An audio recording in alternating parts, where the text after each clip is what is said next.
tool, it's your punish tool, it's your pressure tool. He who controls the left fist controls the match at least. Oh, God. Now Take, 1 round away from advancing. That forward 3, how fast is it? 15 for Lee? How fast? Yeah. It's 15 or 16. The unfortunate thing about that string is that if you're just like, even if the first couple hits hit and the last few whiff completely, you get punished. Yeah.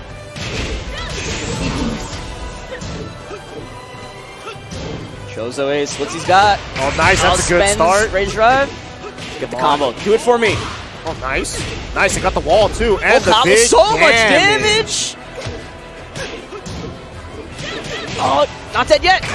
Oh, he ducked and got hit with Rage Drive.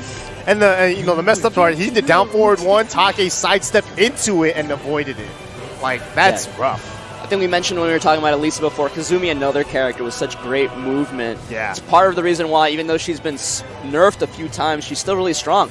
Movement is so good in Tekken. If you have good movement, even though you may have like nerfed moves, you can still play on a world-class level. Yeah, you can make things work. And the best thing about Kazumi in that regards is that her moveset, even though if it's been nerfed or not, it's still good. Just like the kit itself is still good. Like the only way you can make it worse is like everything's punishable.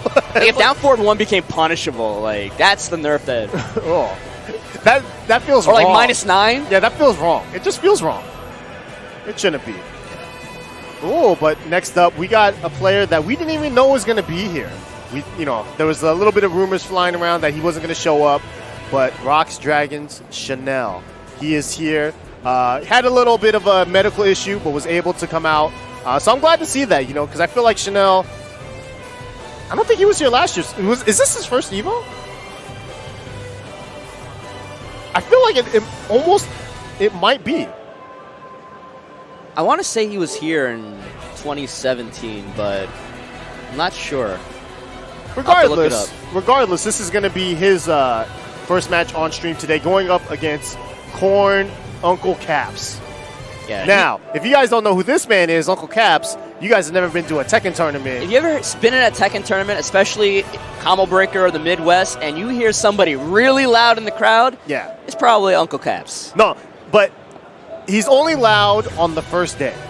Because he's lost his voice by the second day. Yeah. Tomorrow, trust me, he's not going to have a voice. I would be shocked if he has a voice right now.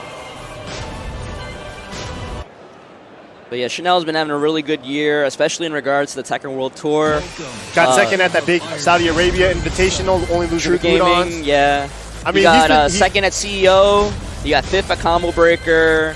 Yeah, the one thing I feel like Chanel has always been missing, though, is a win. First place. A big win. He's always kind of been on that just second place, third place, like the bridesmaid, never the bride. Yeah, he won a dojo event in Korea recently, Dragon's Cup. Oh, nice. But dojo, even though it's a dojo event in Asia, so it's obviously going to be really competitive and buff. But I'm sure he wants like a Masters event, or especially like Evo right now. Well, he does say himself, like he kind of views himself as Knee's coach. So he puts a lot of his own personal time and energy on the side and tries to coach up Knee. Even though when they play, you could tell he wants to beat Knee. Yeah. It's like, screw coaching. There's no coach now. The coach has to beat you. Yeah, and for a coach, he's ranked 11th right now on TWT. Yeah, I mean that's a testament to his consistency. Like he is so consistent, but he hasn't a big win, but consistent results will put you on the leaderboard. But he's going to go up against Uncle Caps. We're going to see Eliza, not Elisa from Chanel. He's got that too, though. Yeah, Chanel always seems to have Eliza and Elisa, and then those weird moments where he just brings out Julia. Or Julia. Yeah, he was happy about Julia, but we haven't seen Julia lately. Nice low parry there from Chanel, though. He played a little bit of it at CEO. I remember Grand Finals was he played it against Steve. Uncle Caps playing Josie. Oh, man, he got clipped there. Got caught pressing buttons. Chanel going to be oppressive here with those dive kicks. Uncle Caps going to have to do something big here. Oh, and he tried. He tried to do 4-4-3. Got hit with the fireball. Chanel up 1 round. Yeah, no. Chanel is like the the worst kind of Eliza player to fight, because not only does he have amazing movement and defense and fundamentals, but he also knows all of the cheap stuff. Yeah. You better hope he doesn't get you with a dive kick face down, because he has that dive kick infinite on deck. And the messed up thing too is that Chanel's like, his Elisa is arguably better. But it's like, it's tough to play against both of these characters because he plays both of them so differently. Yeah. And the mindset against fighting them is very different as well. Yeah, for sure. So it's like, he has two characters on lock that complement each other very well. Oh man, Chanel looking so good here. Got all this meter to work with. Oh, he tried. Good idea. It was a good idea. He tried doing up forward 3+4 to go over the low. Actually, or it's not even a low though. That fireball that sticks out in front of her is not like it's not a move you can low crush. It's hard to jump over it. Okay. As far as I know, I've tried doing some weird things with other characters, and it feels harder than dealing with Geese's Rapukin. Yeah. But it's because it's not an actual fireball. It's like a fireball that stays in front of her. So it's more like it's hard to even call it a fireball. It's like just a weird move. The one that stays in play, yeah, right there. Yeah, that was cheap. The one that stays in place is the light version, right? Yeah. Well, actually, I don't know. I don't play Eliza. I hope it's the light version. Doesn't matter. Man, Chanel just throwing out those, keeping all caps at bay. Yeah, and it's not like Chanel is not going to give you the opportunities that other Eliza players might. It's not like he's going to throw out a snake edge or something randomly for no reason that you can get a big punish off of it. Yeah, you have to beat him straight up. And the thing is too is that if especially with a lot of great players, but Chanel in general too, if he notices a weakness that you can't deal with this or that well, he will use it, and he's going to use it to its cheapest extent. And then he'll try to, because he wants to dance on stage. Chanel's a showman. Yeah. Definitely a showman. I think more so than a lot of the other Korean players, also he likes to attack that weak point, but he likes to do it in a really obvious way, like throwing out all those dark waves in that third round after Caps died trying to jump over it. Yeah. That's definitely a message. Gets a counter hit down forward at the round start. Oh man, he's going to carry to this wall. Big damage here. Tech trap or something? I don't know what that was. Oh man, that was a launch punishable launcher, but Uncle Caps stopped blocking. Then went from all caps to Uncle? Yep. Pretty soon he's gonna be nephew Caps. He's getting old, dude. It's like how Way Gamble went to Daddy Gamble. I always feel really uncomfortable saying that out loud. Yeah. Well, the only person that's allowed to call Daddy is Sammy. No one else. Oh, there we go. Finally got the butterfly edge to come out. Oh, this is big. Oh, could have kept going. Yeah, there could have been some messed up things happening there. Some jump over tech traps. Wait, Uncle Caps now got a good lead here. There it is. Oh, he's out launch punish that. Yeah. Chanel kept that. Now he knows. Chanel's like, all right, this guy's Eliza knowledge might not be on point, so. Chanel has all this meter to work with. One EX dive kick. Ooh. What a whiff punish. Oh my god. Just short of the wall though. And he's going to dive kick his way. Oh, there's a second hit there. He just stopped blocking. Man, and Uncle Caps now down to his last life.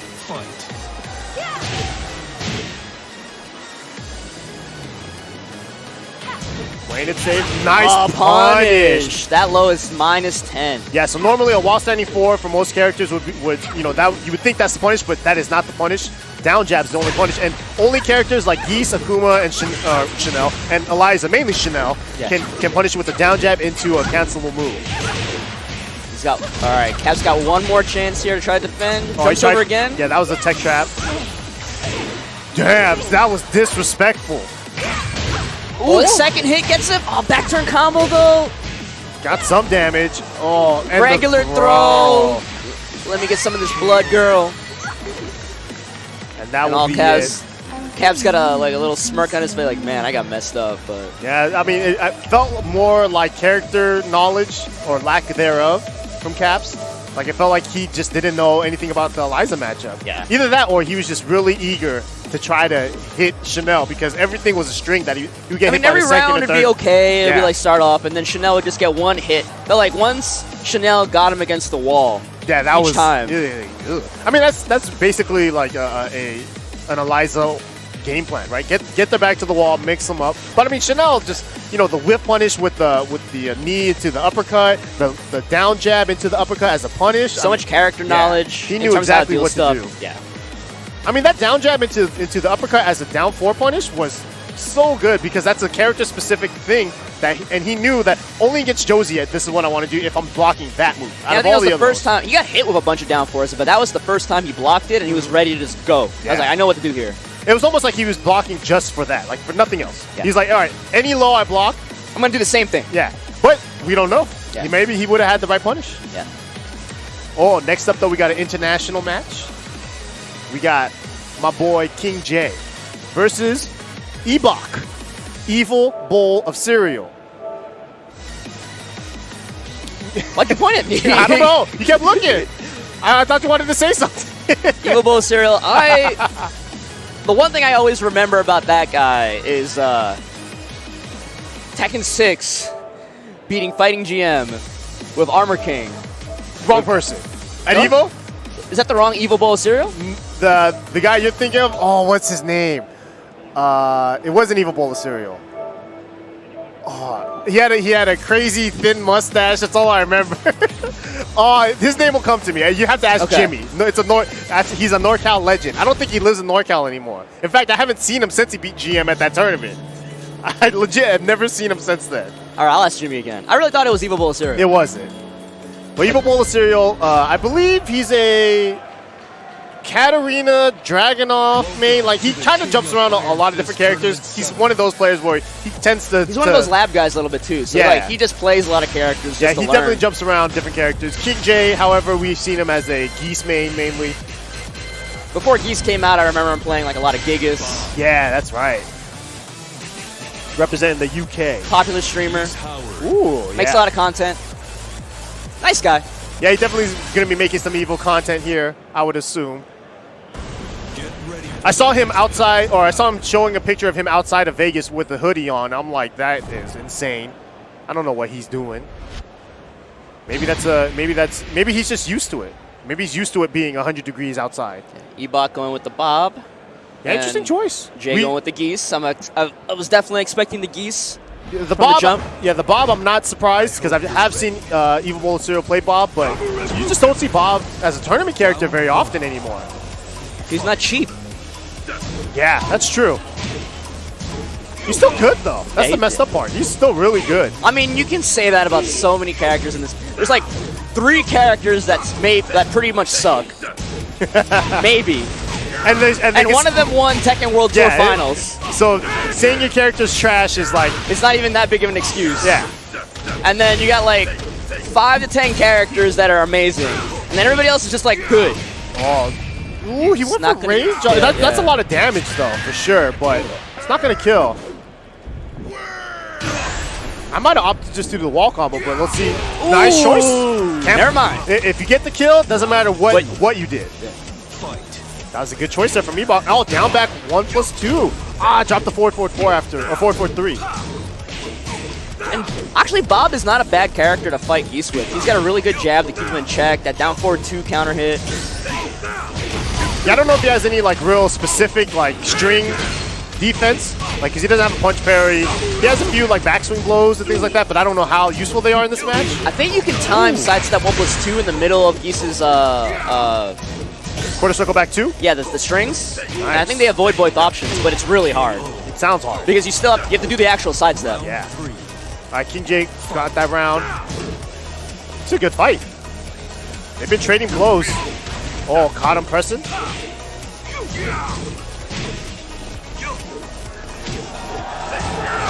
Doesn't duck. Ooh, catches him with the raw forward 1+2. Wall a little bit too close, so not that great of a combo. Ooh, Nice Jake choice. gets right through it, gets a heavy wall splat. Yeah, you almost never see Jake used as an armor move. That was a good choice there from King J. I mean, the one thing I always notice about Geese is that everybody that plays Geese plays him differently. Right. He's so open-ended. They use the same moves all in different ways. Or some people don't even use certain moves like Jaken, like using Jaken as an armor move. Yeah. All right, nice block there from Eboc. He even stepped. Nice patient. Tried to do down 4-2. Probably go under a jab or something. Oh, he got caught. Running one? No. I would have totally not been surprised if he still had time to get a combo out. Yeah. That's why I thought he was going to hit running one there, but King J up one game. Even though Eboc, he looked pretty solid throughout that entire set. It's just King J was able to get those launches that mattered. Yeah. Oh, and he actually went to character select screen. Does he have an anti-Geese character, or is he just going to run with something different? Katarina? All right. All right, there it is. King J. Oh, that face. That's not a poker face whatsoever. That's all right. Then now Eboc random the stage, and then he made a face. Everyone's making faces here. Yeah, they both don't look happy. You're like, what the hell is going on here? What's the? Oh, they got. Oh, that's why Eboc made the face. He got Arctic Snowfall. Isn't that what he wants though? Maybe he doesn't want. I mean, that. Katarina wall damage is really good. That is true. But I mean, Geese's wall damage and wall pressure is extremely strong too. So I'm sure King J doesn't like it, and neither does Eboc. So no one's happy. Yeah, but Eboc going with the Katarina, that's the character that I think of when I think about him in this game, like you were talking about. Yeah. And King J seemed pretty, like, not like distraught or anything, but he definitely didn't seem to like the pick of Katarina. So it could be maybe one of his weaker matchups, or maybe a matchup he doesn't know much about. I think a lot of people make that face when they have to fight against Katarina, though. Oh, what a jump! Still got the combo and then the frame trap. He hit 1-1-2 and Eboc got hit with back 3-2 right after that. Yeah, top press the button. He's trying to probably counter hit 4-4. Man, and King J has been getting so much mileage out of that forward 1+2. Basically, it's been probably the biggest reason why he's been winning these rounds. Nice. Got hop kick. See, and they're gonna be. Ooh, okay. Oki. Well, double. Gets hit with the second? You even heard him say double Rambukin. Nice punish. Nice. And King J now 1 round away. Looking super good here.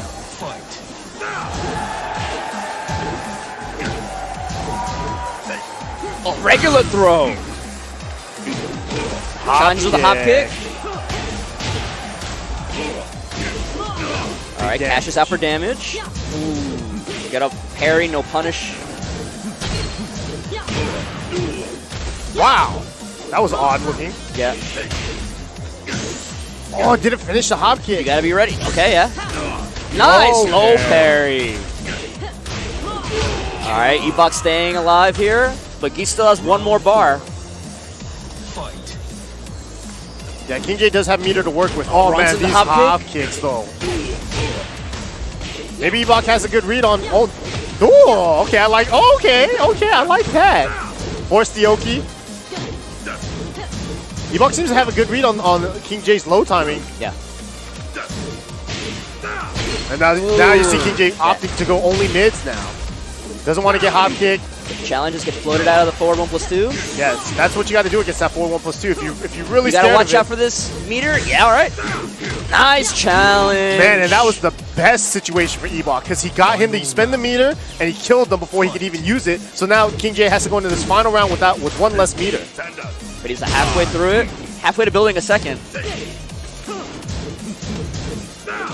Ooh, gets jabbed. That 1-1. Damn, this is a good comeback here from Eboc if he can make it happen. Can he get down 4? Yeah, he's got 2 bars. Big. He's gonna spend it on. Yes, he is. And he hit this running reset. Oh, didn't even try. Oh, and fakes him out with the string and gets it. Got the that Raigo Rapukin, when you do that combo, it hits in such a way that you cannot avoid it, but it's a new combo. It's a reset. Yeah, so it hits for full damage. And because of that, the combo scaling is a little bit off, a little bit weird. And the juggle momentum scaling is off as well, so you can go for a running 1. Running 1's guaranteed afterwards. It's a little bit tough, but it's definitely something that you should be going for because you're a Geese player and you're a baller. Yeah. So the minute King J got that launch, we were both expecting that Suikens to play out. Yeah. He moves on. Evil Cereal, had some good moments with the Katarina. I mean, I didn't even dislike his bob either. I just felt like he was just getting clipped at wrong times. You know? Really, it was so much of that forward 1+2 was doing so much work for King J. Which is why the jabs he started throwing out started being more helpful, and then the hop kicks he was throwing out to beat the lows. But then he got, I believe in that last round, because of the jabs, he ended up getting counter hit by the down 4. Right. So it's really just the wheel just keeps turning in the match. Yeah. If you're trying to play like a hard counter game, it's hard to be successful at that if you're not making the right reads. You basically have to be ahead of the other guy's brain at all times. And that's so hard. Yeah. And that is definitely very hard. Yeah. Next up, however, we got losers finals. We're gonna have another international match between another Yamasa boy, but it's not one of the 3 that we know. His name is Kumamiyako. You got any intel on this guy? He wears a hat. He's waving. All right. I didn't notice that. We got Stack from USA. I was really tired and drunk last night. I feel like I saw this guy at the video craps machine. Which one? He was rolling pretty well. Kumamiyako or Stack? Stack. I remember this guy last night just yelling a lot about trying to get people to roll hard 6. Oh man, we should play craps then. I'm down with that. But yeah, there are a lot of actual, like Team Yamasa boys. We think Take, you, Nobi. Yes. There's actually like a second level of guys underneath that try to come to these events, especially in Japan and here. Yeah, it's like the squad rolls through for your Evo. Right. If they wear a frog hat, they're part of the squad. What would a frog call a squad? Like what's a group of frogs? Yeah. No idea. I'm not that big of a nerd. Me either. I only know the cool ones. But so like Murder of Crows. That is lame. You don't think a Murder of Crows is cool? That sounds like a really... That's also a really cool tag. Like if you entered a tournament as Murder of Crows. Isn't that like a really like terrible grunge band or something? Also possible. Yeah, terrible name. Oh! Starts out with a snake edge? All right, I like that. That's what I'm talking about. So we got Fang versus Josie. Oh, wow. Kumamiyako only knows how to go forward right now. I'm really liking this. I'm shocked that combo whiffed, though. He did 1-3 and then shoulder, and the shoulder just completely whiffed. I mean, like, this stage is so weird. Like, all stages of this type with the kind of like the octagon shape. Oh, yeah, the you're angles. on one wall, but you're close to another wall that shuts that at an angle, and then your combo just messes up. Yeah. All right, Stack forcing the mix-up. I like that, too. Oh, my God. Just kick him on the floor. Don't get up. Don't ever get up. Forcing mix-up. Nice down jab to stop the pressure. Kick. Nice low parry. He's got a lot of work to do here. Oh. Ooh. Again. That is like 4 down back 4s in 2 rounds. 5. I like this guy. One more. Oh! I said one more. Stack thought it was one more. He used the blue stuff. I wouldn't like, I can't even be mad. Stack, we both got hit, trust me. Stack trying to fight back here. Oh, he tried to punish too, just a little bit late. Again, man, he has not blocked that once. Oh, he finally blocked it. With no punish. All right, we're building. We're building. He had standing jab punish. Oh, unfortunate. Oh, too far from the combo, but he still finishes it out. It's okay. He blocked it down back 4. Goal. Baby steps. Next time, punish with while standing 4. And then punish with a hop kick. Little baby. Let's build on that. Nah, let's go Stacks. Let's screw building on it. Just hop kick him. Just keep hop kicking. Just hop kick. He wants to do down back 4. You just hop kick him at all times. All right, Stack getting a DM from his baby. You see that smile? You saw that smile? That his buddy's just like texting him and all. Bro, block. Nah. It's his boo. I see you on stream. His boo could be saying the same thing. Oh yeah. Like, babe, block. It's hard, man. It's hard to block. You're on Evo stage. You're nervous. You just got hit with like 5 down back 4s. You don't want to get hit with the 6th. That's why he ducked and he got hit by the shoulder. Oh man. It's the worst feeling. Yeah, Kumamiyako, he's just really like putting the pressure on the offense is scary. Yeah, the offensive choices is weird, is strange, but like. Oh back turn. He's definitely been controlling the tempo of the match. Oh, nice Zech's plus trying to get something going. He's looking good here. Oh no! Jab, Just though. keep mashing. Oh. Karada! No. Man. I was hoping we were gonna get one of those. That was rough. All right, full combo here. Oh. Why is everybody messing up dash ups these days? It could be the nerves, man. All right, Stack's getting some momentum here. Got him counted, and look at that. All right, 2 rounds. See, all we needed was a DM from the Boo. He really likes that standing 3-3. Oh, he really likes that down back 4. Oh, nice. I like using the little wave dash to force his opponent to the back. Oh, got caught doing a wave dash. And now Kumamiyako on the board in game number 2. 3-3 again. Yeah, you're right. He does love that string. Oh, challenges with the hop kick. Yeah, and Stack has been going through a lot of like plus frames, but Kumamiyako's not respecting him at all. Breaks the wall. What's he gonna do here? Push him up the mid screen. Ooh! He's gonna die on this. Yeah, man, and now Kumamiyako tying it up 1 round away from advancing in the loser's final of his pools. The loser of this will be eliminated from the tournament. So before you even get to play, one of these guys is done. Think about that. Feels good, doesn't it? What a whiff punish! Damn! Who needs a spin? And ends it with the down back 4, tried and true. I'm gonna go online and play Fang and do some down back 4s. Yo, Team Yamasa, Kumamiyako, advancing in the loser side. Good showing there from Stacks. Thank you for supporting. You get some good points in that second game, but Kumamiyako just took back the momentum. The frog hat, man, it makes it hard to block sometimes. You You're can't just see. staring at it. Yeah. It's like, it's confusing. It's illegal. It should be banned.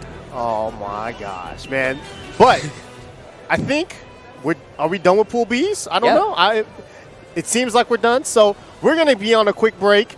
We're going to swap out commentators and all that jazz. Thank you guys so much for watching. We'll, of course, Bloodhawk, you'll be back on. You'll be playing tomorrow. I'll be playing tomorrow. So you played early. You played before commentary today. I'm done for today. So I'll be back on commentary later. Yeah. But you guys, check out these ads and whatnots. We'll be back in a little bit. Take care of yourselves.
Nissan Cup Noodles.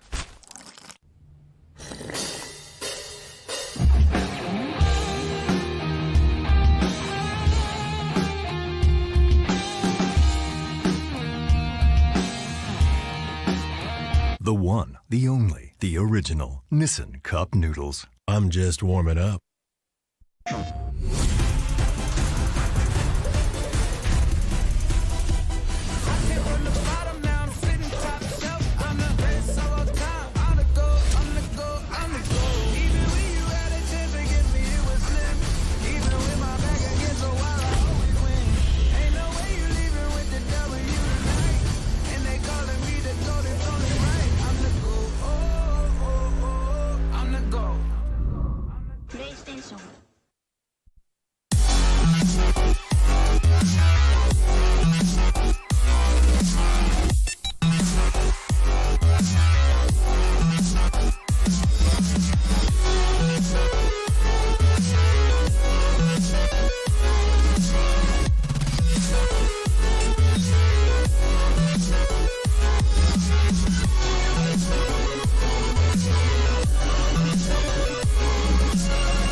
Get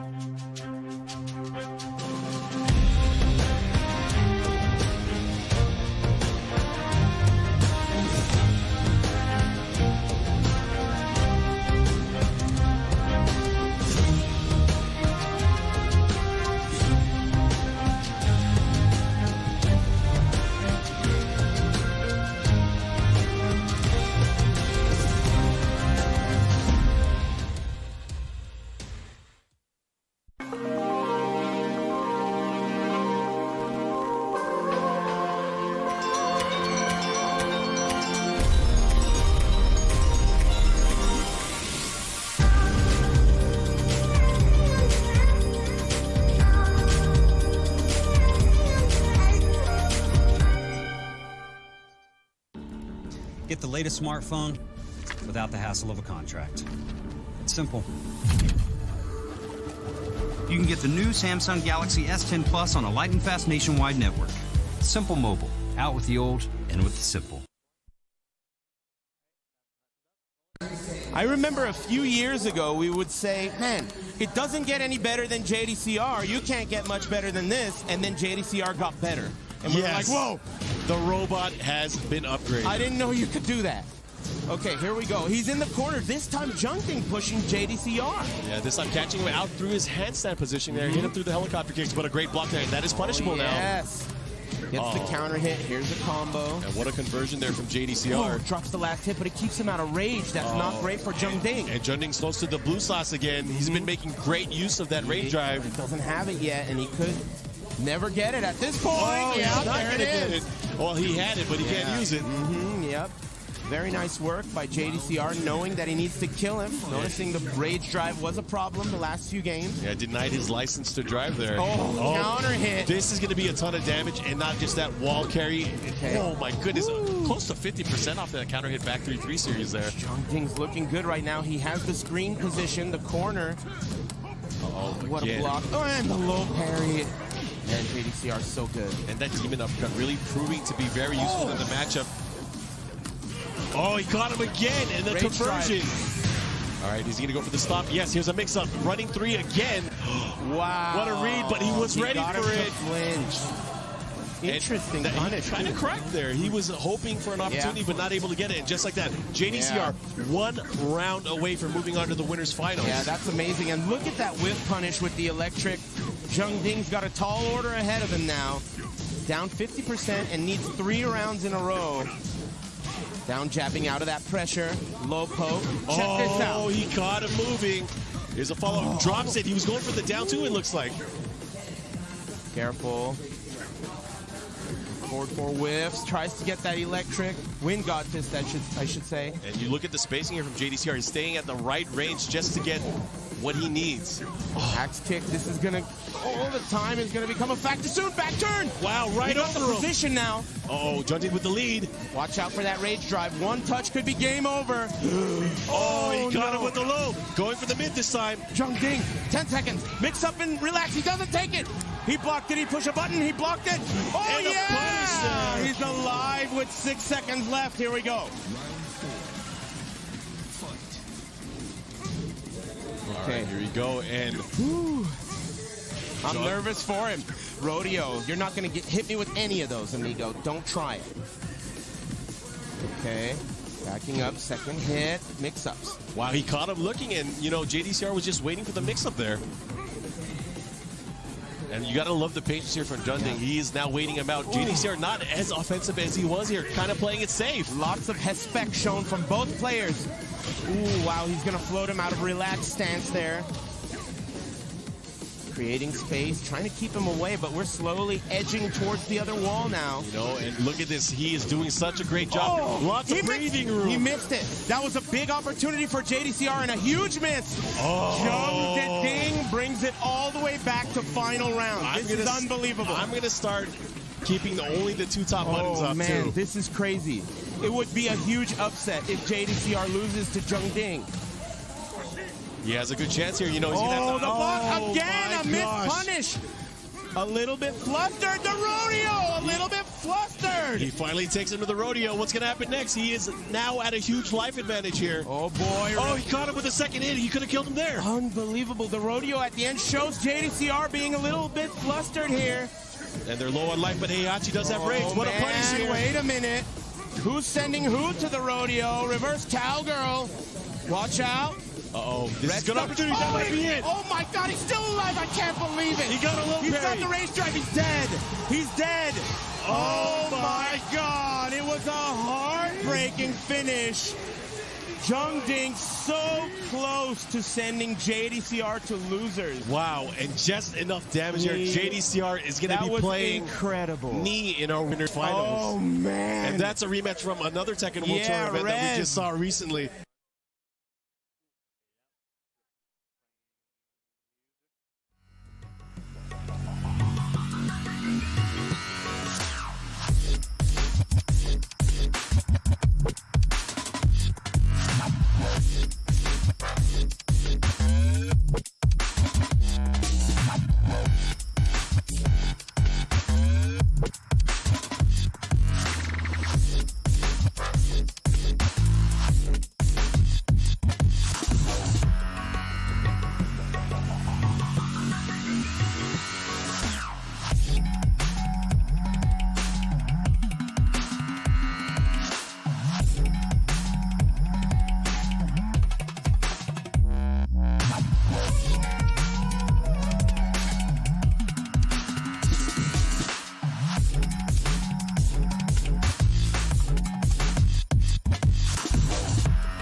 Welcome back, guys. EVO 2019 Tekken 7 pools are continuing on. My name is Sammy Fish, and with me, the guy who unfortunately makes it so I'm not the most handsome guy in Tekken commentary. I'm sorry, man. Reno Face. How's it going? It's good to see you again, Sammy. Yeah. Are you ready for another exciting weekend of Tekken 7 action here at Evolution? I definitely am. And there's a lot of heavy hitters in this one. I'm looking forward to it, especially there's like a good variety of different nationalities in these sets of pools. So I hope you guys enjoy it. I'm looking forward to it. This is going to be, I think, the biggest amount of entrants for Tekken at EVO. This is crazy, record right? breaking. We're breaking records out here. So it's not only that it's record breaking in terms of the amount of Tekken entrants, but it's also record breaking in the sense of the amount of times that the amount of players increased, right? It's increased every single time Tekken 7's been at EVO. I think it's just the game has just gotten that much more exciting to watch, and more people want to play, more people want to come to EVO. They want to see what they can do. Dude, that's crazy, right? though. And because, like, normally when you get to games, as you get on through the lifespan, it's sort of, people sort of figure out how the game is supposed to be played. It gets a little bit duller as you go on. But it doesn't seem like the case for this game. I don't know what happened, but the game is still evolving. We're still learning more as we go along, and we're getting into this one. Digbick versus Looper. Digbick from Kappa. Who would have guessed a name like that would have came from Kappa? I don't, man. The world is full of surprises. Leg cutter. Ooh. Nice. Just short. Yeah. All right. Digbick trying to live up to his name right now. Ooh, out the air. Small conversion. Man, these guys are swinging. Oh, you're warring. You have to swing. You can't let this ball go up on you. No throw break. Man, this is looking like a fast one on both ways. Going to Flamingo, like, dude. Yeah, let's do it. Dude, I'm all and for Boron it. switches stances. Starts out the same exact way. Has anything been blocked yet? I don't know. All right, one move. On One accident. move has- Yeah, there one you jab go. has been Keep doing blocked. throws. I like it. We came to fight. We came to EVO to fight. We We're didn't come swinging. to block. I'm all for it. I mean, as soon it's the warring player, you know, the tactic, right? As soon as they smell that you don't know how to deal with or break throws or something, they're just going to abuse the hell out of it. Oh, 100%. Oh, no. All right, and if you let him get away with things like that, small punish, but he's making up for it right there. Oh, jump punch. Yeah, do it again. Yo, you got lucky. Oh!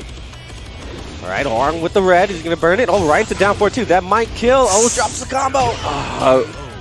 Run up Iron Mountain final round. I respect it. It's fine. All of a sudden, we're tied up. Keep going to those throws. They're working out. Oh! Here you go. Ultimate equalizer. This is a challenge. And this guy, Digbick, is swinging around in his chair, man. That might kill. Oh, No! drops it. Nerves. One more load's going to take it. Yeah. He reaches, man. And that kind of sucked for Looper because it looked like he backdashed out of the way for a second, but made little, you know, phantom hitbox, phantom hurtbox right there.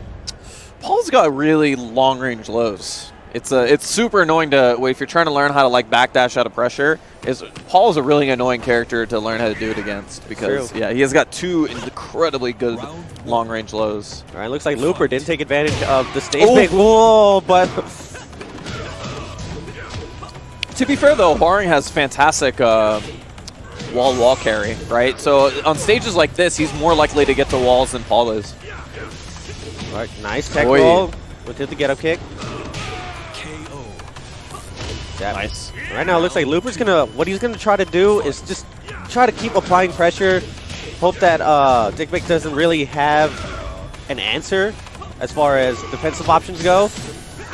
And it looks like it's pretty much working out for no duck. Nice low parry. There you go. The combo. Nice. He tried to carry it to the wall. Oh! He's rushing the Oki a little bit. He's not waiting for him to actually tech and get up first. Looper here, one round away from tying it up. Big counter hit. There you go. Missed a screw afterwards. Has the lead though. Looper just doing a lot better on the aggressive part of it. Yeah, this is not a defensive matchup. No. It seems like both players are just trying to establish dominance. And they go to a quick 1-1. To be fair, I mean, Paul seems like he's been playing a lot. He's been played a lot more defensive, like now, as opposed to previously, right? It felt like a lot more before, like. Right, but it's not working out. Before Knee picked him up, right? Knee played him really defensively, but that's true. But right? We're not all Knee. We're not all Knee, right? Most people play Paul for the offensive prowess of that character. Oh, 100%. I can't imagine how many times in forums and Facebook groups people have complained about Paul Phoenix. How many TZ threads are there on Paul Phoenix? To this day. Not now. No, I mean, it exists there somewhere. Shout out to TZ. Shout out to Cassiel. We miss you. All right, I still go on TZ every time there's a recurring character or a returning character. Well, you go on TZ for like all the old tech that people have forgotten. Well, TZ for you is like reading history books. Yeah. All right, Looper staying 4 rounds straight. I want to see a final round here. I do too. That'd be sick. Oh, almost gets the quarter circle forward one there. Although Looper's just kind of running away with it. Right. Big Well, here's the trooper roll. As soon as Dig seems to get some space, that's when he really manages to take control of the match. Yeah. But once they go into like a range 0 situation, oh my god, is that going to work? Oh! These are No, that's not the punish! That is definitely not the punish, bro. And Looper 1 round away from advancing. Wow, what Yo, a the great classic. whiff into Plasma Beam. Or Plasma Cutter, I can't remember. Plasma Blade. Oh, Plasma Blade. He has stepped Death Fist so many times in this. I don't know if it's ever possible. I'm going to try to do it when I get home. I'm getting hit. Nice little comeback here from Dig. Round 4. Fight. There you go. Like you're talking before. Once you get to that range 0, ooh, big triple Yeah, roll. but once you get to that range 2, that's when Dig, you know, he really starts hitting those commando rolls, but he's in trouble here. One hit's going to take it. Oh, no, throw break. Went back to the throw when he needed it. Looper takes it. Yeah, fully taking control of all that momentum that he gained from the second match and going non-stop right there. Good way to start off. It's a good aggressive way to start it, yeah.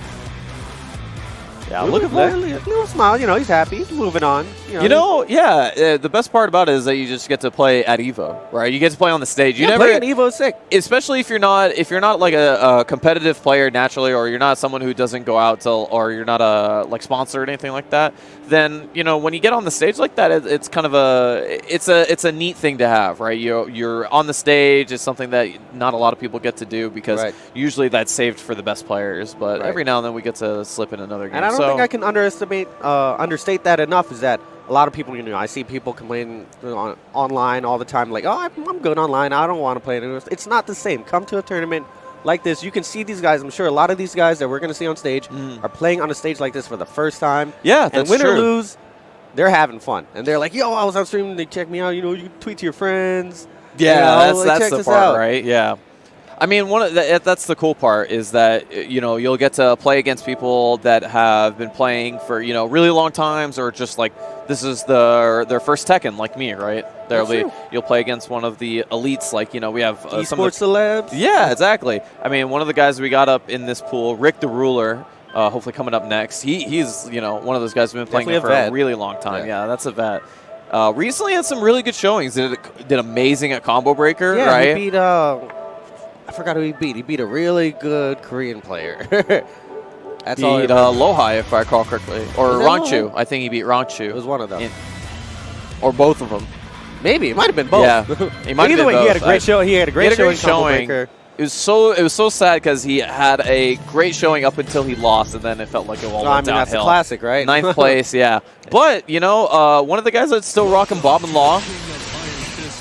Yeah, definitely switches between Bob and Law. I don't think I've seen him play any other character in tournament in a while. And it's great because I think Bob, I think Bob is a fantastic character. I think he's really underrated. good. Yes, I think he's underrated. And so one of the representatives of Bob is right here. I think one of the reasons that you don't see Bob quite as much is that even though he's still very playable, very decent, he's not quite the same character he used to be. Yeah, that's true. He's not as good as he was before. That's an understatement, but I think he has some tools that make him very, very scary in this game. Versus Shaheen, though. Shaheen, a very good character in his own right in this game. A little bit of a nerf since Season 2, but still a great character. All right, so we got Rick the Ruler from STL. Erns. Oh, nice power crush there. That power crush is not very good, too. No. Found a time to use it. Still A. Oof, that forward forward, too. Right. Such a good forward moving. It's like you can equate it to like a mini jackhammer. Just a great move to approach with. All right, Erns right now trying to bait out the hop kick situations. But man, he's throwing out a lot of punishable stuff here. Yeah. I think, first round, I understand you're trying to establish dominance. You're trying to get into your flow a little bit. But you got to slow down a little bit, bro. There you go. Gets to the wall. No Oki, though. There. All right, nice throw break from Erns. Oh, right back at you. Right now, Erns, what he should be trying to do here is find his way away from that wall, because Bob, where he's still great, is applying corner pressure just like this. That's the second time I've seen that power crush ever in my entire life. That's crazy. Oh, no duck from Rick the Ruler. 7-1 power crush. Stuffs out the blue stuff. Yeah, Erns have been going for stuff like that, like down back 2-1 that hasn't been ducked yet. He's been doing the screw string 4-2-4-4. What I'm surprised is that, you know, Rick the Ruler is not ducking these things. He's an experienced player. You know, he plays online enough to know this matchup. I know that for sure. But, you know, it's early, it's scary. You know, it's Evo's big stage.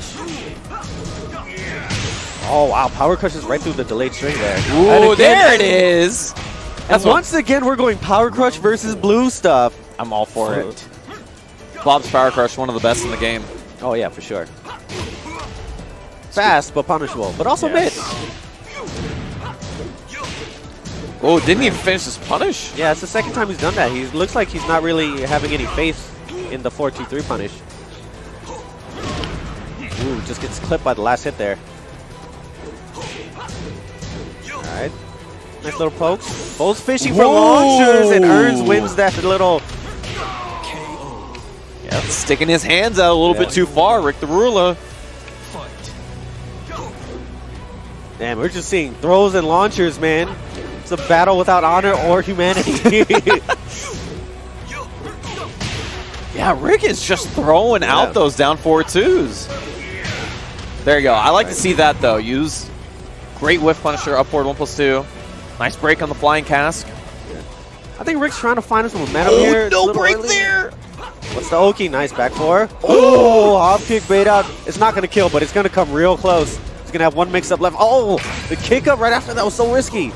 The blue stuff, what's the mix-up? Oh, Hadouken right under. Oh, no. 20 seconds left. That'll take. Yeah. I don't think that's even natural. No, it's not. Arabic Junkyard. That's what. That's Bootleg Junkyard? Arabic Junkyard. Let's go. All right, check the notes, man. Check Facebook. And this is a pretty common classic for Rick. If he loses one of the other characters, he tends to switch to the other. So switching to the law. Yeah, I can never tell what's going through his head when he does that. No, honestly. me neither. It's just like, it's not like Law does too different than Bob. He plays pretty aggressive with both characters. I think what he wants from martial law, he wants the parry. He wants these kind of panic get off me buttons because this guy's going pretty ham. Yeah, I really feel like that the style of pressure that Law puts on is slightly different. But for the most part, I feel like Rick plays them the same way altogether. And so that means he's just going to get hit by hop kicks. Like, if he's going to keep trying to swing into that area where Erns is going to do up 4-4s, then yeah, he's just going to do, it's the same thing's going to happen. I think what Rick needs to do more is a little bit more like control through movement. Oh, nice duck there, finally. Nice combo to the wall. Yeah. Oh, dropped it. That's the thing about Law, man. The execution barrier with Law is way different than with Bob, but Rip about to take this. Nice stuff there. Yeah, most of the execution with Bob is like crouch dash motions. Yeah, nothing too crazy, not in combos at least. But with Law, you know, you really have to be on point with your Dragon Stance cancels. There you go, nice whip punish. Maybe that's what he needed from martial law. Boom. There you go. Goes for the safe Oki that time. Didn't want to mess with the wall combo. Late on the punish there. All right, ready with the duck. He wants the rage drive. He wants it, but he's showing his hand way too many times there. That's every Shaheen player. Once you get into range, down back two. Down back two. Fishing for that hit confirmed. Right. Because even with the rage drive, with the blue stuff, it doesn't jail. You can't duck the second hit. Oi! Yard to the wall. Back turn wall splat though. Oh, no punish there. And no duck here. He has not ducked that once. He ducked it once. He ducked it once. That's what got him the first round. And he ducked it that time. There you go. Didn't do anything. But even though he didn't launch it, you know, it's a good sign for Rick. Yeah. And it looks like that martial law switch definitely worked out for Rick. Oh, we got a character switch again? I think we have a stage switch here. Oh, never mind. Where's he going to? Thinking about it. Is Rick wearing a Sixers? jersey? He rips St. Louis so hard, though. I mean, St. Louis doesn't have a basketball team. Yeah, so. I mean, I guess that's true. Yeah. What's that jersey's nice? Red, white, and blue. Yeah. I mean, I like some of the old school looking jerseys, so I'm pretty for it. Going to the Oscar we have from Erns. Man, the counter pick to the counter pick. Mm-hmm. Interesting character selection. A Shaheen Asuka player? I would not have guessed that.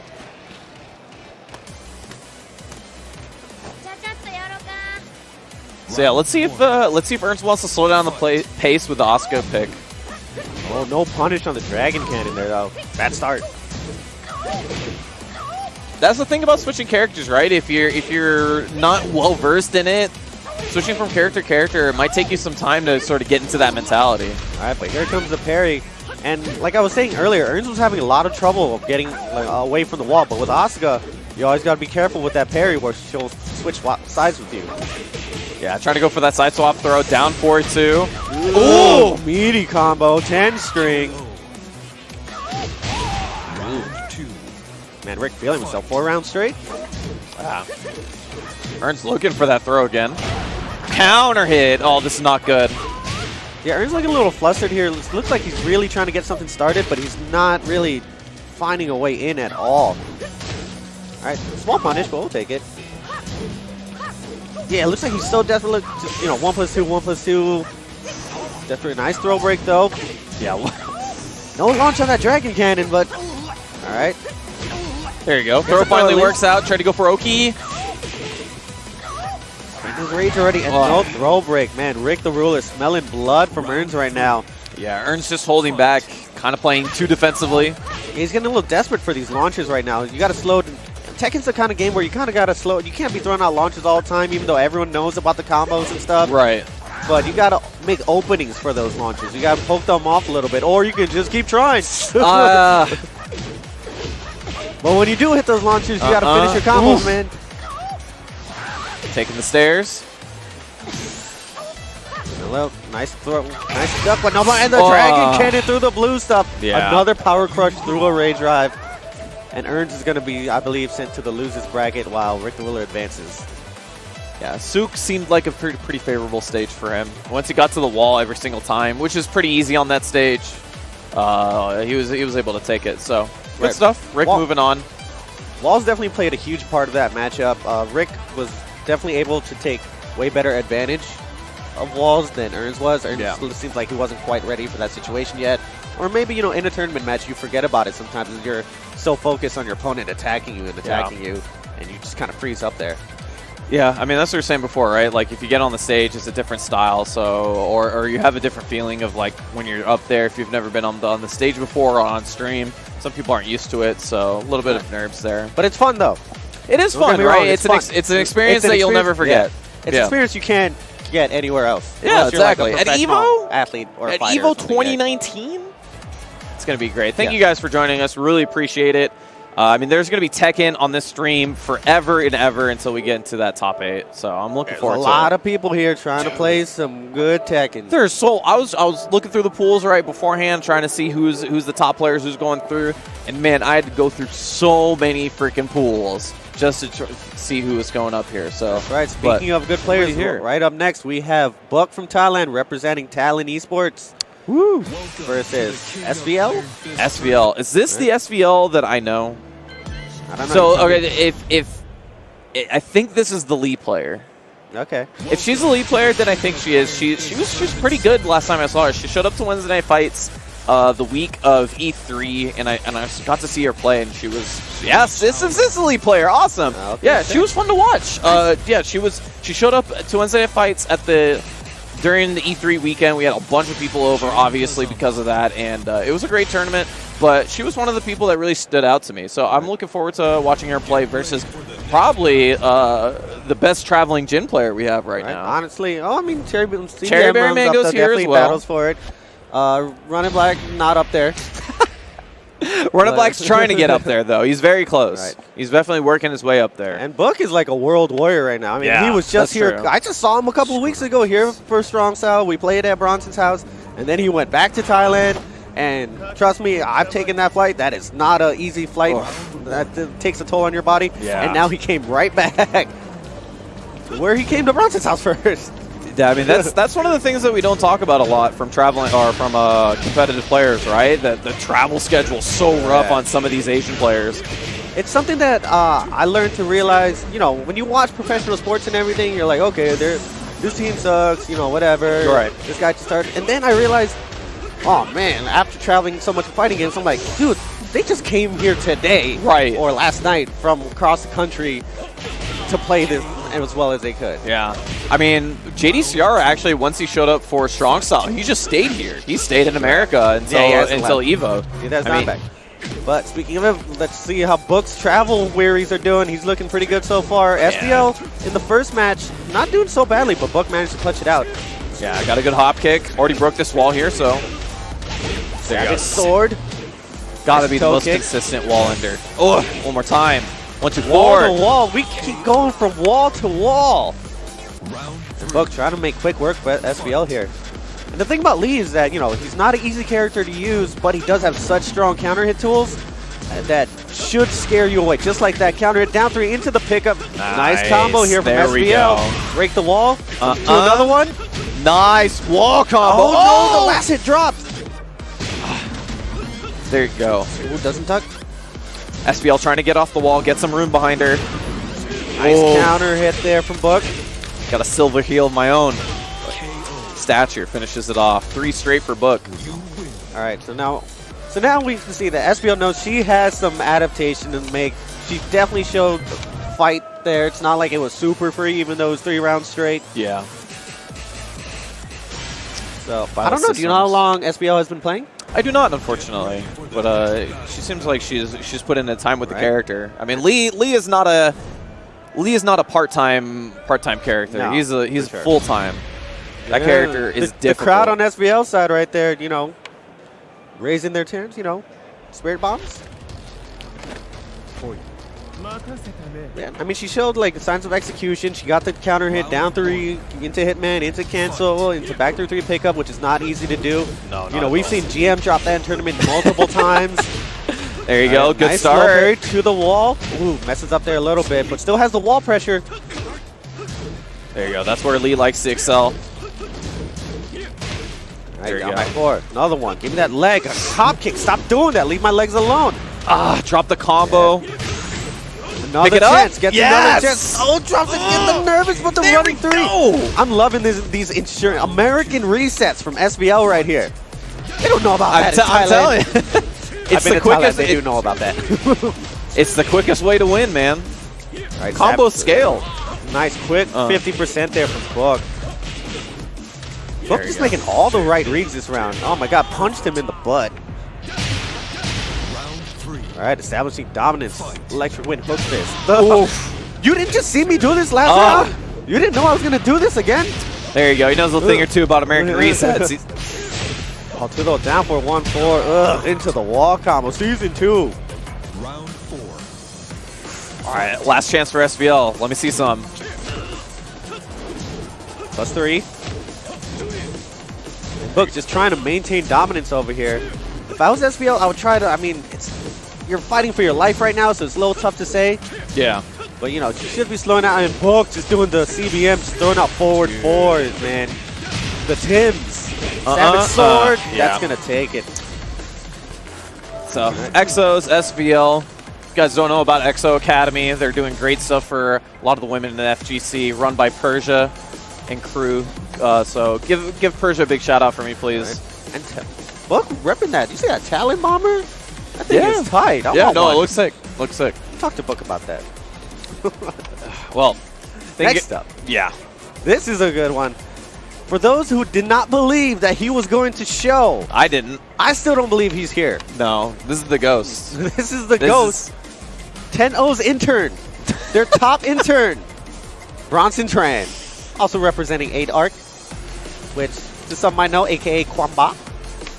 8-Arc Kwamba, representing NorCal Strong Style, which we just had recently, if you don't know. Where he did not place. He did not do anything the entire time and got carried by one Jimmy J Tran and one Anakin, who did very well. But and he'll be going up against SushiLax, representing the Lil Majin shirt. Shout out to Lil Majin, the hot mess. And shout out to Lucas Sabat, man. I think Majin's here thanks to him. I'm not 100%. I believe so. Yeah. I saw him in the brackets in some of the other brackets. So that's so sick though, man. Lucas Sabat for sponsoring a Tekken player. Yeah, I love that. That's how big we're getting. It's something else, man. It's something else. You saw Mary or seeing Lil Majin with the Usos. I was like, what is going on? What is happening? Yeah, man. I remember I looked up, I already had an idea of who it was. I'm like, is it the same guy I'm thinking of? And I looked him up. This guy that sponsored Lil Majin, he was on a boat with a Kardashian. I was like, I don't know what's happening Tekken is sick right now. That's what's going on. We're out here. Bronson's out here. Bronson's out. Mouth, That's how you know Tekken's getting big again. Bronson's out here. What is happening? But and here's what Bronson has a plan to win Evo. And his plan, it's not a very good plan, but he has a plan. One of the big details of his plan to win Evo is if he doesn't go 2 and out. Yeah. If he doesn't go 0-2 rather, he's winning Evo. That is his plan. That's it? Yeah, that's it. Man, I wish I had that confidence. You win your first game, you're like, all right, I'm winning Evo. Let's go. But he's like, I also have a good chance of going 2 and out. Well, we'll see. Despite all my jokes, Bronson is one of the better Geesis players that we have in the United States. It just never shows in tournament. Well, he doesn't go to a lot of tournaments either. That's true. Well, he did win the Red Bull conquest last year in NorCal. He did, and he beat Jimmy to do it. I mean, if anybody's going to beat Jimmy, it's going to be Bronson, right? His training partner, the guy he plays week in and week out. Do you see how many sponsors this guy? So, Bronson Trek representing NorCal Strong South 8R10O intern SushiLax from LAX. All right, no punish there from the down 1-4. Ooh, no punish there. Ooh. Counter hit. Roadhouse. Drops the ender there. I was going to try to see how he's going to end that. You can tell there's a... Is he going to drop the combo? All right, finish it. Yeah, Geese is pretty... He has a lot of really, really strong tools, so you can tell a lot of the style from how they use those tools, right? What's so interesting about Geese is that, they brought him in from the SNK world, and he doesn't have that many moves, right? No. Let's be honest. But he's so versatile in this game that you can watch all the top Geese players, and they all play him differently. Yeah, exactly. I think that's pretty cool. So you see what they're going to do, going for the dash ender. It looks like Bronson Tran's warmed up quite a bit right here. Nice block, terrible punish there. Round 3. He hasn't been dropping as many combos as I thought he would. All right, no whip punish there. Oh, counter hit. And SushiLax has just been letting Bronson do whatever he wants right now. He's getting away with a lot of things. Ooh, no, nice duck, no punish. And Bronson mashing. No pickup. Almost has that 2 bars, too.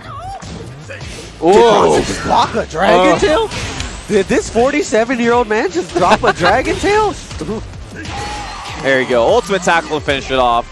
3-0 for Ron. Man. He is having fun. And this is what I was talking about, man. You might be No. See, this is the problem, Sushi. You can't be throwing out these, you can't be showing emotions to Bronson. That's when he gets you.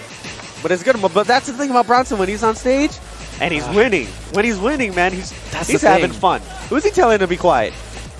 Oh, Avery's running back there in the left. That's who he's telling to shut up. Unbelievable. It's 100% believable. But yeah, but see, you guys can see, I'm not going to front. SushiLax just got his butt beat up. But he's having a good time there on stage. And that's what we were just talking about. No, you can't let Bronson know that you're having fun when you're losing. Because then he's like, if you're going to have fun while you're losing, I'm going to have hell of fun when I'm winning. Exactly. There you go. Start the game while he's not paying attention. This is your chance, Sushi. Yeah, this is it, man. Round 1, Dragon Tail. Make sure he's not looking. There you go. See? Oh, he tried to mash it out. It's all right. Almost happened. We went to a pretty big stage, though. I don't know if he picked it or not, but all things considered, Geese's wall carry is so good. So big stages like this really help him out. Ooh, eats the legend kick from downtown. There you go. There you go. All right, it was a fluke. Do it again. Do it again. And you guys can't see this, but Bronson Trent, as soon as he got hit with that Dragon Tail, he started laughing because I think Running Black told SushiLax to hit him with more Dragon Tails. Oh no! That's gonna end it with Showman. No, Bronson Trent got off the stage during that and high-fived Running Black. I don't know what's going on. There you go. Now the good thing though is now he's gassed. He had to sprint all the way over to Running Black. Has that ever happened before in Tekken? Has someone gotten off the stage mid-match? During to do a high five? During Rageyard animation? Ooh, I don't know. Parry. Go to the wall. Nice kick up. Yep. Take your Oki, bro. Back one, two. Nice duck on the throw. Oh, counter hit. Down for it. I was going to say, he's lost one launch into death, but that's going to be set point for Bronson. Yeah, working on 6 rounds straight right here. There we go. Ooh, no. Almost. Combo. Man, you're rocking a hitbox. Don't drop the combo. Oh, that's true. Lawn hitbox? That's pretty broken. Oh man, maybe not that broken. Maybe I'm not sure. As good as they say. Might need to switch to that cross-up box. Nice combo there, Bronson. Oh, nice down. Don't drop it. He dropped it. He didn't that far. No, I hear people on the stage going crazy. He's trying to mess him up. Oh, dropped there. He was so close from getting around. Don't high five him. He didn't even. There you go. We're all having fun. We're having fun. All right, I guess Bronson's going to win Evo. Bronson's winning Evo. You heard it here first. I mean, not if he keeps dropping combos like that. Is that a staff badge? Does Bronson trying to have a staff badge? What's he staff for? What's he doing? I think he's a booth bait. Oh, that's the internship? Is that he's a booth? Yeah, he's the anything. Oh, man, I like this with guy, Bronson? Oh. This is it, man. Come on, man. There's actual professional players here. Some people are just fans of Tekken. Nobody watches. Is that Locke? That's Locke. That's LOC. LOC. Oh, my God. LOC from Virginia, by way of Ohio, by way of New York into SoCal. Yeah, with the notice LOC with the hover hand. The hover hand. Because you can never be too careful. No, it's good to see you again, Danny. It's good to see you too, friends. Thank you. Always love hanging out with the East Coast. How's it going, y'all? Evo 2019, thank you guys for joining us. Keeping on with the Tekken action. A lot of great players in these pools. So please go tweet it out. Let them know where the Tekken action's at. We are going to see who's going to be qualifying out of these pools. And then later on in the day, we're going to have, or no, I think tomorrow we'll start the quarterfinals. Right. It's going to be a lot of Tekken this weekend, guys. So much Tekken. It's going to be so sick. So I know people that have called out of work. They're having viewing parties like it's a Super Bowl. You know, it's crazy, right? They got the dip out and the chicken wings. It didn't used to be this way. It used to be everybody at their home, just huddle it in front of a laptop. Just be like, I mean, before you had to wait for a DVD, all right? I remember Evo from when you had to wait for the DVDs, man. I actually, I have a Evo tradition of always watching my favorite Evo sets. Oh, yeah? Hype yourself up a little bit? Yeah, exactly, right? Like old school, like John Choi matches and like... Sick. Evo moment number was it 36, 37? 37. Yeah, there's good ones. That's the one I've seen that one a bajillion times. Well, who hasn't? Yeah, exactly. You know? But yeah, I mean, there was some like the Lamagins run from last year was one of the ones I watched because you got to watch one of the best runs that Americans had in Tekken 7 so far. Right, and that's what we're hoping to do again this year. We're hoping to get more than one American top 8. That's the thing, right? This year, I want to talk about this year. This year has been has really exploded in terms of the amount of different nationalities that have been playing better. So obviously we talk about the inclusion of Pakistan, right? Because that has been the huge thing we've been talking about. I saw him here last night. Arslan Ash, man. He was on the casino floor, walking around, taking in the sights. First time to America, obviously. Yeah, they ran a dojo yesterday where Arslan won 100 points. So, making efficient use of his time in America. Right. And, but you also talk about Japan. Japan's looked much better this year. Korea's, there's a lot more players traveling now. America looks good. There's different players stepping up, like Cuddlecore and Shadow. They're looking there's a fantastic. lot of threats out here, man. Yeah. Don't forget, Europe is here as well. Australia is here. But right now, America is here. LOC versus Bidoof. Yeah. LOC, Locke, one of the few players still playing Fang. I mean, this character kind of dropped off a little bit in Tekken 7 and then even more after Season 2, but... Yeah, but LOC a long-time player. I think he's been playing from at least Tekken 4, definitely at least since 5.0. Been a Fang player since 5.0. Hasn't dropped it yet. Nice. Gets the wall standing 2. Combo first round goes to Locke. Right. And this is a little different from the matches we saw before. they're going a little more compact, you know, a little slower. Nice duck there on the down 3-4 string. To the balcony. Break the wall. Ooh, no, pushes him off a bit. Yeah, I got lucky. All right, a little short there on the side sub 4. Non-clean. What? Go for it. Man, I love the backdashing. Just getting out of range. And we got a good movement here from LOC. No duck. Oh, wow. Went for the mid option that time. Bidoof not afraid, man. He's doing silly strings. All right, with the Ragey, what can you do with it? There you go. Up forward 2, the classic thing. Down forward 1 into up forward 2. Yep. Yeah, if you try to challenge him with jabs or something, he's going to move right around you. Ooh, kind of hit on that side with the launcher, so missed the combo. Yeah, a little awkward because he hit him out of butterfly hedge. Ooh! Counter hit. Yeah. It's weird. He went for like the 1+2 punch parry, but at that point, she's so plus. I don't think you can parry her. Nice. Look at the movement. Lock just backdashing after he gets hits. Yeah, he doesn't want to deal with it. He's like, all right, she's going crazy. Just back up. You know, that's one of the first things I learned in Tekken. I don't know if it still remains true to this day, to be honest, but it's like, if you don't know what the other guy's doing, just get away. No, that's very true. It's one of the things that have been taught from all the old school players is like the worst thing you can do when you don't know what's happening is holding back, right? The best thing you can do for yourself is start moving. Make it difficult for the opponent to recognize or to constantly do mix-ups. And that's what you're seeing from Locke, right? One of the things he's understanding is the range that Josie is good at with lows and mids. So he just backdashes out of that range, and then he knows when Bidoof is going to commit to those lows and mids. And you see these down 4-2s not working out because of that. So yeah, you can see Locke right now is outplaying just by spacing and movement. You know, he's backing up, letting him whip, just letting him, you know, just basically kill himself. Yeah, just a lot of movement. That's how he's playing this one. Have they taught him how to play in SoCal? Because he wasn't playing like this when he was in New York. Well, whenever he comes out, he gets a lot of practice. Every time he doesn't come out often because he's got work. Yeah, he's a busy guy. But when he comes out, he does nothing but play. Nice. Ooh, 2-for-1 breaks this time. Into the stomp.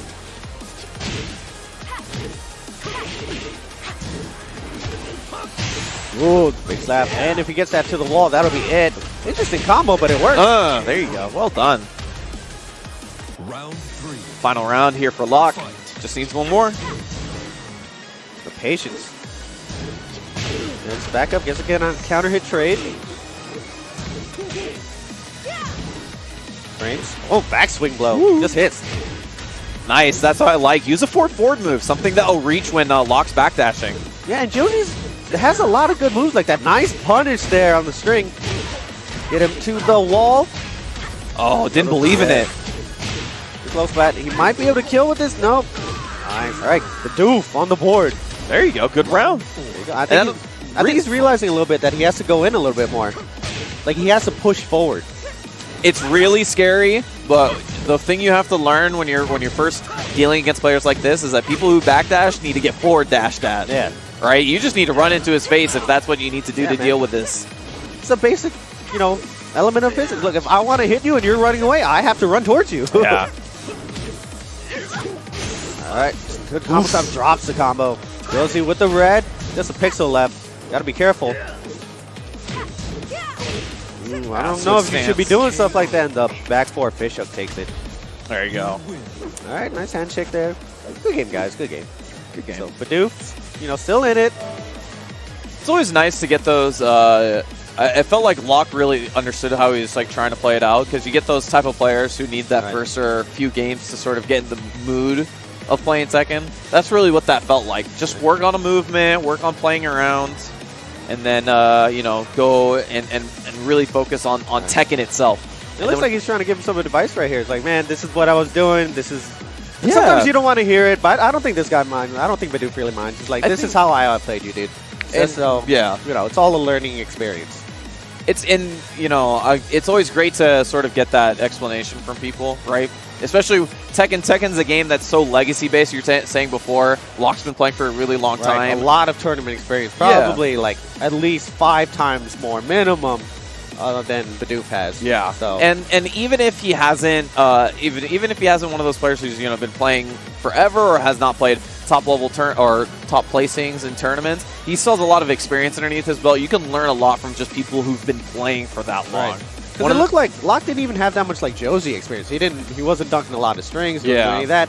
He was just out teching him like, okay, like I said before, you don't know what the guy's doing. Get away from him. Yeah. And then Bidoof just kind of hung himself there. Yeah. So, I mean, that's one of the things I always tell, they ask me how I learned so much about the game so quickly. It's like you just got to play a lot, and you just got to ask a lot of questions. Yeah, don't be afraid. A ton of people that have played longer than you and have learned way more things than you, and there's no reason for you to learn how to reinvent the wheel if there's somebody who's already learned how to do it. I know some new players are scared that when they play casuals with like a higher level player or something, they just play and then they just get beat and they just lose and that's it. Don't be afraid to just be like, hey man, how do I punish that? Is that punishable? Or is that plus? Like, old school players aren't trying to hide information from you. It's out there if you want to find it, anyways. Yeah. Speaking of asking, old players. I'm going to say, one of the guys I constantly ask for advice and help in my Tekken 7 game is this guy right here, SoCal's own Suiken, Evo 2017 top 8 finisher with Eliza. He's pulling out to start here versus a name we don't have yet, but a Nina player. That's really darn interesting. Don't got a lot of those around. Suiken have a staff match too? Is everyone staff here? Everybody's staff here. We all work for Evo. You know how much people it takes to make this event happen? It's crazy. Please let those guys know that they're doing a great job because a lot of people worked really hard to make this event happen, guys. But going right into it, Suiken, well known as being a lay player before Tekken 7, made a big mark with Eliza the first year of Evo, got top 8, rocked the American flag. But maybe just trying to use Eliza to run through pools. I wouldn't be surprised. Yeah, there's certain characters that are a little bit easier to play in pools, right? Lei, very complicated character, has a lot of moving parts to him. It's kind of like, I call them like, you want to get it over with characters, Like, you don't want to think too much, you just kind of want to play a decent game and just, not wear yourself out. Yeah, and Suiken's a little bit like that. He's the type of guy who can change his play style with a different character rather than just changing up the way that he plays. Two completely different characters. Yeah, exactly. Ooh, no punish on the low, but he gets the dive kick afterwards. 2 up for Suiken. Nina's been really struggling to sort of get that start, get in front of them. Apply mix-ups, but right now Suiken's making it pretty difficult as he's pretty much taking the big hit every single time. Yeah. And the thing about Nina is like she's so good at applying pressure, which this player has not really been able to do. I mean, Eliza is a little scary because she does have a crouch jab and a dragon punch, but you gotta establish a little bit of dominance. That mind game needs to be set up first. And Suiken just going to town. There you go. Foot dive. A little bit of execution practice to finish that. 3 straight from Suiken. So you got that hitbox. You got to put that stuff to use. Especially for Nina. Nina is a pretty high execution character, or I guess I should say can be if you want to play her that way. I don't know why is Suiken looking around like that. That was kind of iffy, man. Did he steal that staff badge? Is that why? Yeah, exactly. Got to find that tied up staff member over somewhere. That's a Suiken. One match up over Strong Wild Garbage.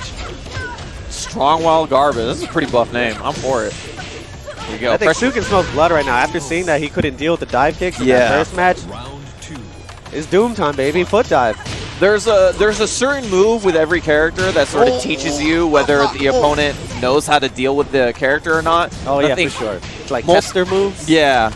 I think dive kick is that for Eliza. If you don't know how to deal with dive kick on block, it kind of tells a lot about how you what you know. For sure. And it looks like Wild Garbage is definitely having a hard time here dealing with Eliza.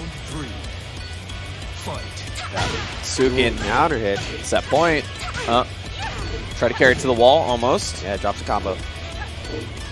Wild Garbage whiffing a lot. He's spacing out and then he's whiffing and he's not really fully converting. Just like that. And when you drop the ball like that, you're going to have a really tough time against a player like a guy like this. And not for nothing, Suiken is dropping a lot of stuff too, but it just hasn't mattered. Yeah, it's been pretty messy. That's it right there. Suiken up 2-0. We'll go on versus Strongwell Garbage. Good stuff, good stuff. Like I was saying before, a lot of the times, some of the first games that a lot of people will play will use as warm-up games. Especially if you've been looking through the pools, you'll notice like a lot of the times there'll be 1 or 2 standout names in those pools because we have so many people here for Tekken 7 that all the people that we know to be top players have been sort of stretched out throughout those pools. But that's going to be it for us for a second. Please, you guys, take a quick break. Away. Yeah, but before we do, I think we got some.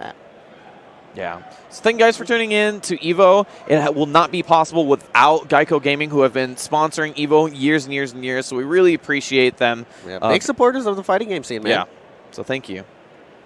And for Gaming Generations, who provides professional event services. They can help us out with gaming equipment, rentals, and service. Be sure to check them out if you ever think about running your own event.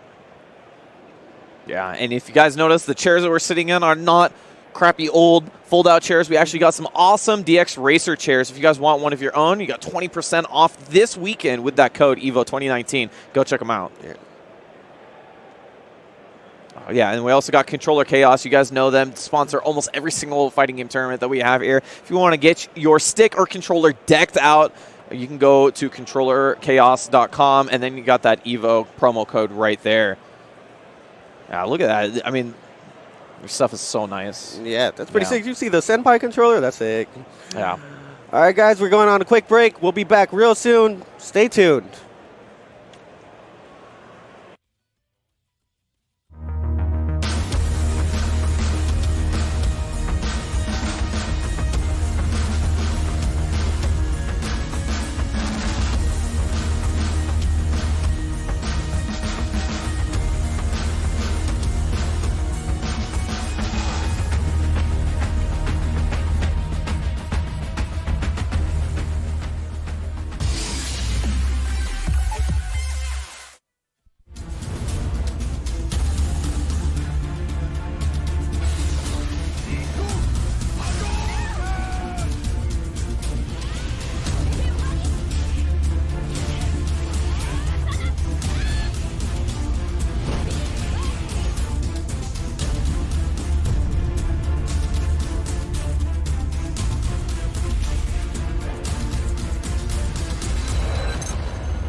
And this is a lopsided grand final set.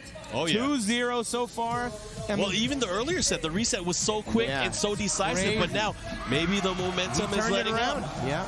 You know, there's an expiration date to some of these products. You're right. You're right about that. Both players world class, but I mean, this is a long set, and how much gas you have left in the tank is a huge factor. Should have filled it up at the last rest stop. That's for sure. At Prim. Should have filled up at Prim, amigo. Damn it. Oh, here we go. They flip over, but a nice backpack there. That is amazing. He Ducks ducked under the high.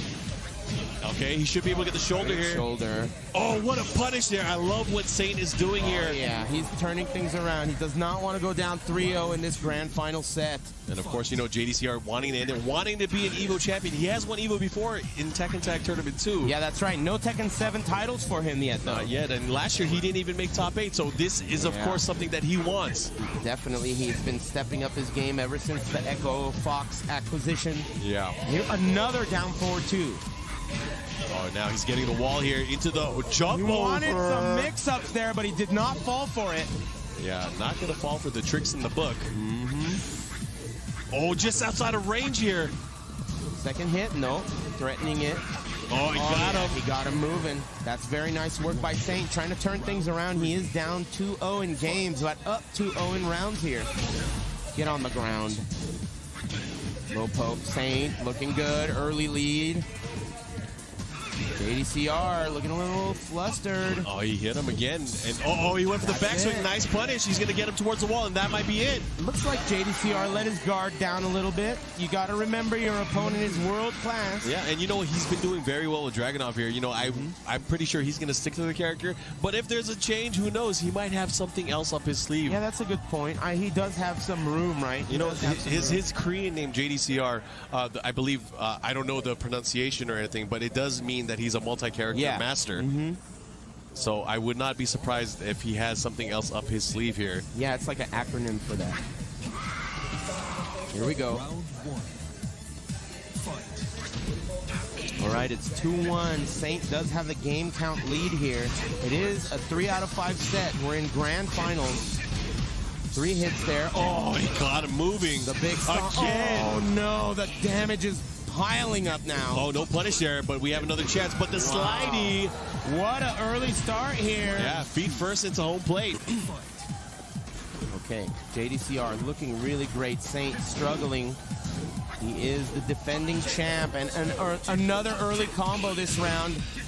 Sidewall, he knows it. And look at all that damage. I mean, he's piling it on right now. JDCR looking to run away with it and cement himself here as a champion. Oh, he caught him again. Dude, this is a blowout. JDCR on the cusp of winning his first evolution for Tekken 7. And if our defending champ Saint has anything to say about it, he's going to have to do it now. Yeah, this is it. Last opportunity. It's your last life. Sometimes you only need one opportunity. This could be it. Right about that. Look at Saint. This is a bad start. Not just that, he might be able to get the wall here. Very close to it. Here's the mix-ups. Man, the pressure is crazy. Saint is in so much trouble right now. Not looking good, but one more hit can end it. He's in rage. Dude, I don't know what to say. He can't do much. And JDCR is our EVO 2017 champion. Appropriately in a very robotic fashion. Yes. He is a machine. JDCR manages to pull through and win his very first championship for Tekken 7.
Welcome back to EVO 2019. I am Reno Face. I am joined by Sammy Fish here, and we are presenting some live Tekken 7 action live from Mandalay Bay in Las Vegas.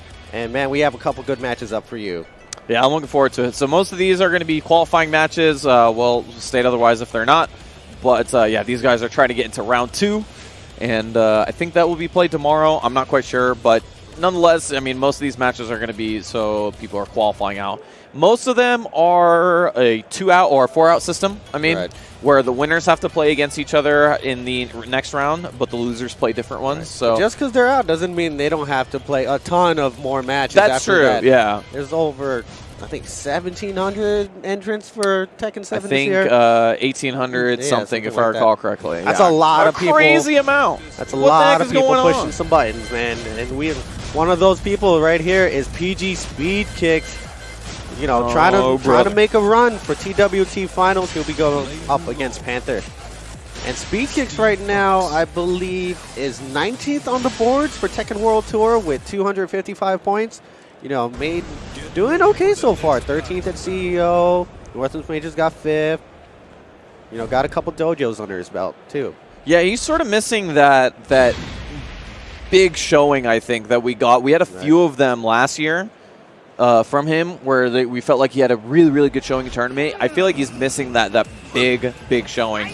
But I felt like I said that about Lohai last year, and then he won EVO. Out of nowhere, right? Yeah. So, and then after that, you know, after Lohai won EVO, he started playing way better than he did after. So it's like, it's one of those things that well, you're setting your own bar higher. Yeah, exactly. Once you realize you can do it, then you sort of have your own belief. Right, but Speedkicks here now playing Steve Fox. Not, you know, a lot of people know him for no kicks, punches only. Yeah, a lot of people expect you wrong, but Speedkicks does like to play multiple characters in certain matchups. And I think Panther is, you know, while a lot of people may not be familiar, I think in the world of online he's recognized. Gotcha. So Speedkicks might actually be a little familiar with him. Ooh, and you know, this is exactly why, man. I don't know about this Steve thing. Steve versus Lei Wulong, storyline battles. They're supposed to be friends, I think. Staying on the ground long enough to get that wake-up kick. All right, nice patience jump from Panther. Big whip there. Just a bunch of jabs. Panther stayed ducking the entire time. Nice. Panther 2 right there. No wall carry, just goes for big damage on the floor. Mix-ups. Oh, just look at my back, bro. Oh, no. Got stuffed out of the blue. All right. Nice quick jab punish there. Lays on the floor. Ooh. Oh, what a play there from Panther. Oh, I don't know about this, Steve. And that's the thing I've never understood about Speedkicks. I've talked to him before when he switches from Horn for certain matchups. I never fully understand why, but, you know, that might be why some people call him the Jaden Smith of Tekken. The way he thinks is just, you know, on another level sometimes. You can say that, I guess. Oi, gets the throw. Yeah, bad situation. Face away, so just rolls out, takes the hit on the ground. All right, nice one. That's the thing, Speedkicks, you know, Panther's not throwing out that much punishable stuff. And when he does like that, they hit. So 3 rounds straight for Panther. About to put Speedkicks into losers. And this is a qualifying match to get out of this pool. So, you know, a lot of the times when I think about Speedkicks and his play and what he talks about, I really feel like characters like Kazumi and Steve really fit his mindset. His face right here, the thinking face. Oh, yeah. You know those memes where you start seeing like algorithms flying around everywhere? That's exactly what was happening in his head, man. He's trying to find like the hypotenuse of Razor Rush. He's thinking way too hard about picking his freaking main. Come on, man. Like it's more than just that, but I mean, he has information now. He has some information. He knows what he just got hit with. He knows why he died. He died. Okay, I think that characters like Steve and Kazumi fit the way he thinks about Tekken, but he has put way too much time in Hwoarang for him to sort of just switch out. Like, that character is one of those characters that you need to put a lot of time and thought process into how you play every single matchup, and he's done that. But then he switches off, and it does not look anywhere near as good. This is his main. This is what we know him for. It's not speed punches, it's speed kicks. Well, here's the thing, too. You know, there's one thing to have it in theory, but Tekken is not like a board game. No. There's execution here. There's muscle memory that has to be required. And maybe he just doesn't have that with those other characters. I always say, too, that when you play your main, look, he's breaking throws now, right? When you play your main, you're more comfortable. It's like being in your own shoes, right? If you're more comfortable with your character, your defense will also get better, even though it's the same thing of like blocking high, low, mid, right? And your offense will definitely get better too, as we just saw from Speedkicks right here. Breaking throws now. You just got hit by that last game. Look at this pressure being applied from Speedkicks. All right, backs off a little bit. Peacekeeper. Ooh! Keeping the peace twice. That's what I'm talking about. Look at the confidence in his play now. Oh, just misses the punish there.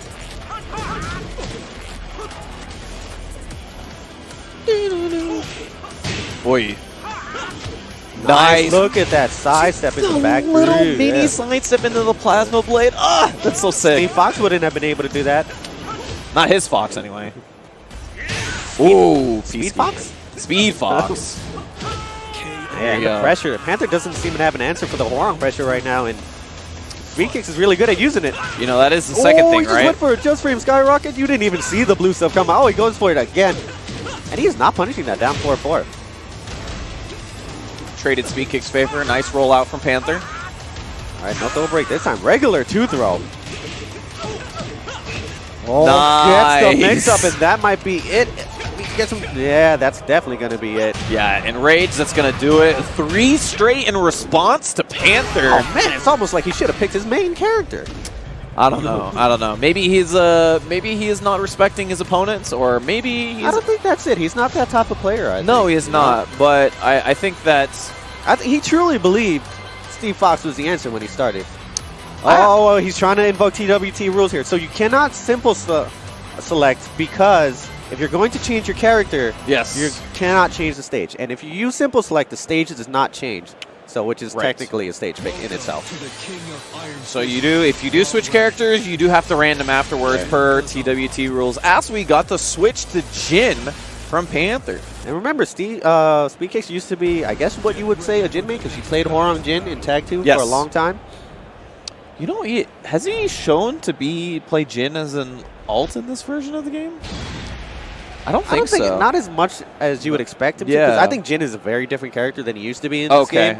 And the style is not the same type of Jin he played in Tag 2. So what do you think about this matchup? Do you think like Jin favors a little bit better than Lei? I think it looks sick in story mode. There you go. Let me see it. Speedkicks versus Panther, final game. Oh, man, Tekken 4. Oh, nice parry.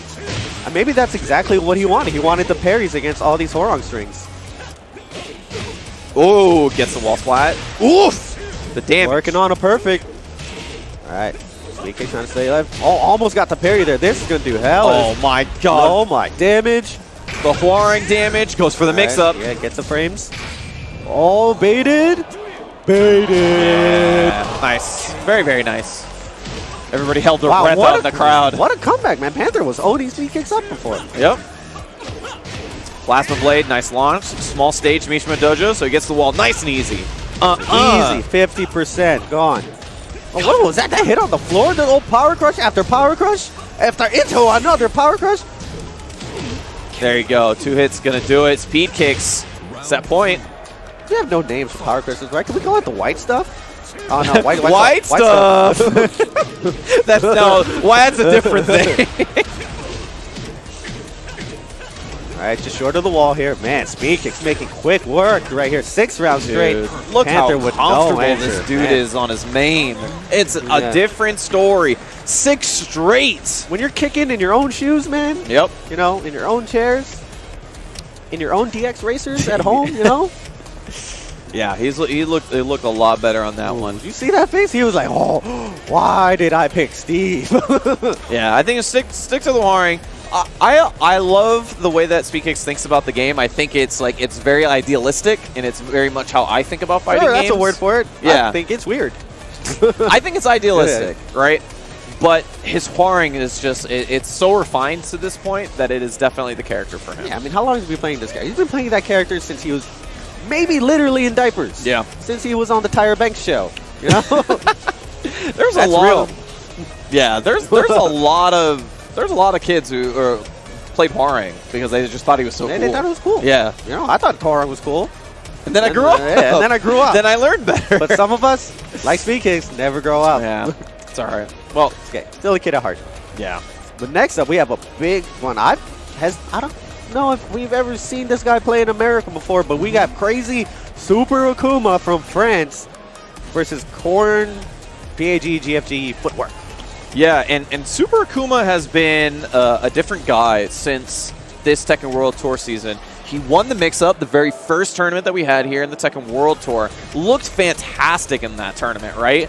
And then afterwards, he had a lot of really good showings. He got 3rd at Versus Fighting. He got 4th at Fighting Game Challenge, losing to really strong players in both of those tournaments. But afterwards, he spent a lot of time in Japan, right? He didn't really, I think there was a lot of sets. In Korea, too. Yeah, in for Korea. a while. He spent a lot of time over there with like Kurokuro and played a lot of sets against the Japanese as top players.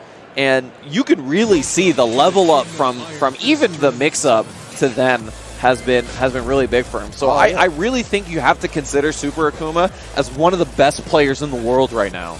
Yeah, I think we've seen him recently. You know, he had a super long sets at a UIU house somewhere in somewhere in Europe. Played some long sets with Asian players, and he is not a fan of that lumbar support right now. We all have different type of backs, you know. Digging into it, but you know he's a dirty hitbox player. So he is a dirty hitbox player, but he's playing a good character for it. He's playing the. That's the thing about Super Akouma, man. His execution is on point with Akouma. It's not like Rick still. Well, Rick still is all crazy, jumping around and dropping combos, but still winning. Yeah. Super Akouma needs to hit his combos to win, and he does a really great job of doing it. Yeah. And since he's so confident with his execution. One of the things I always really like looking for him is looking at the combos that he chooses in order to get to the wall, or what he looks for in terms of an ender, because he's making all of those decisions very deliberate. And I've heard him say before, at least during like early 7, like he was like, a lot of my combos are just like on the fly, you know, kind of like Street Fighter status sometimes. Just like, whoa! The footwork with the bat work.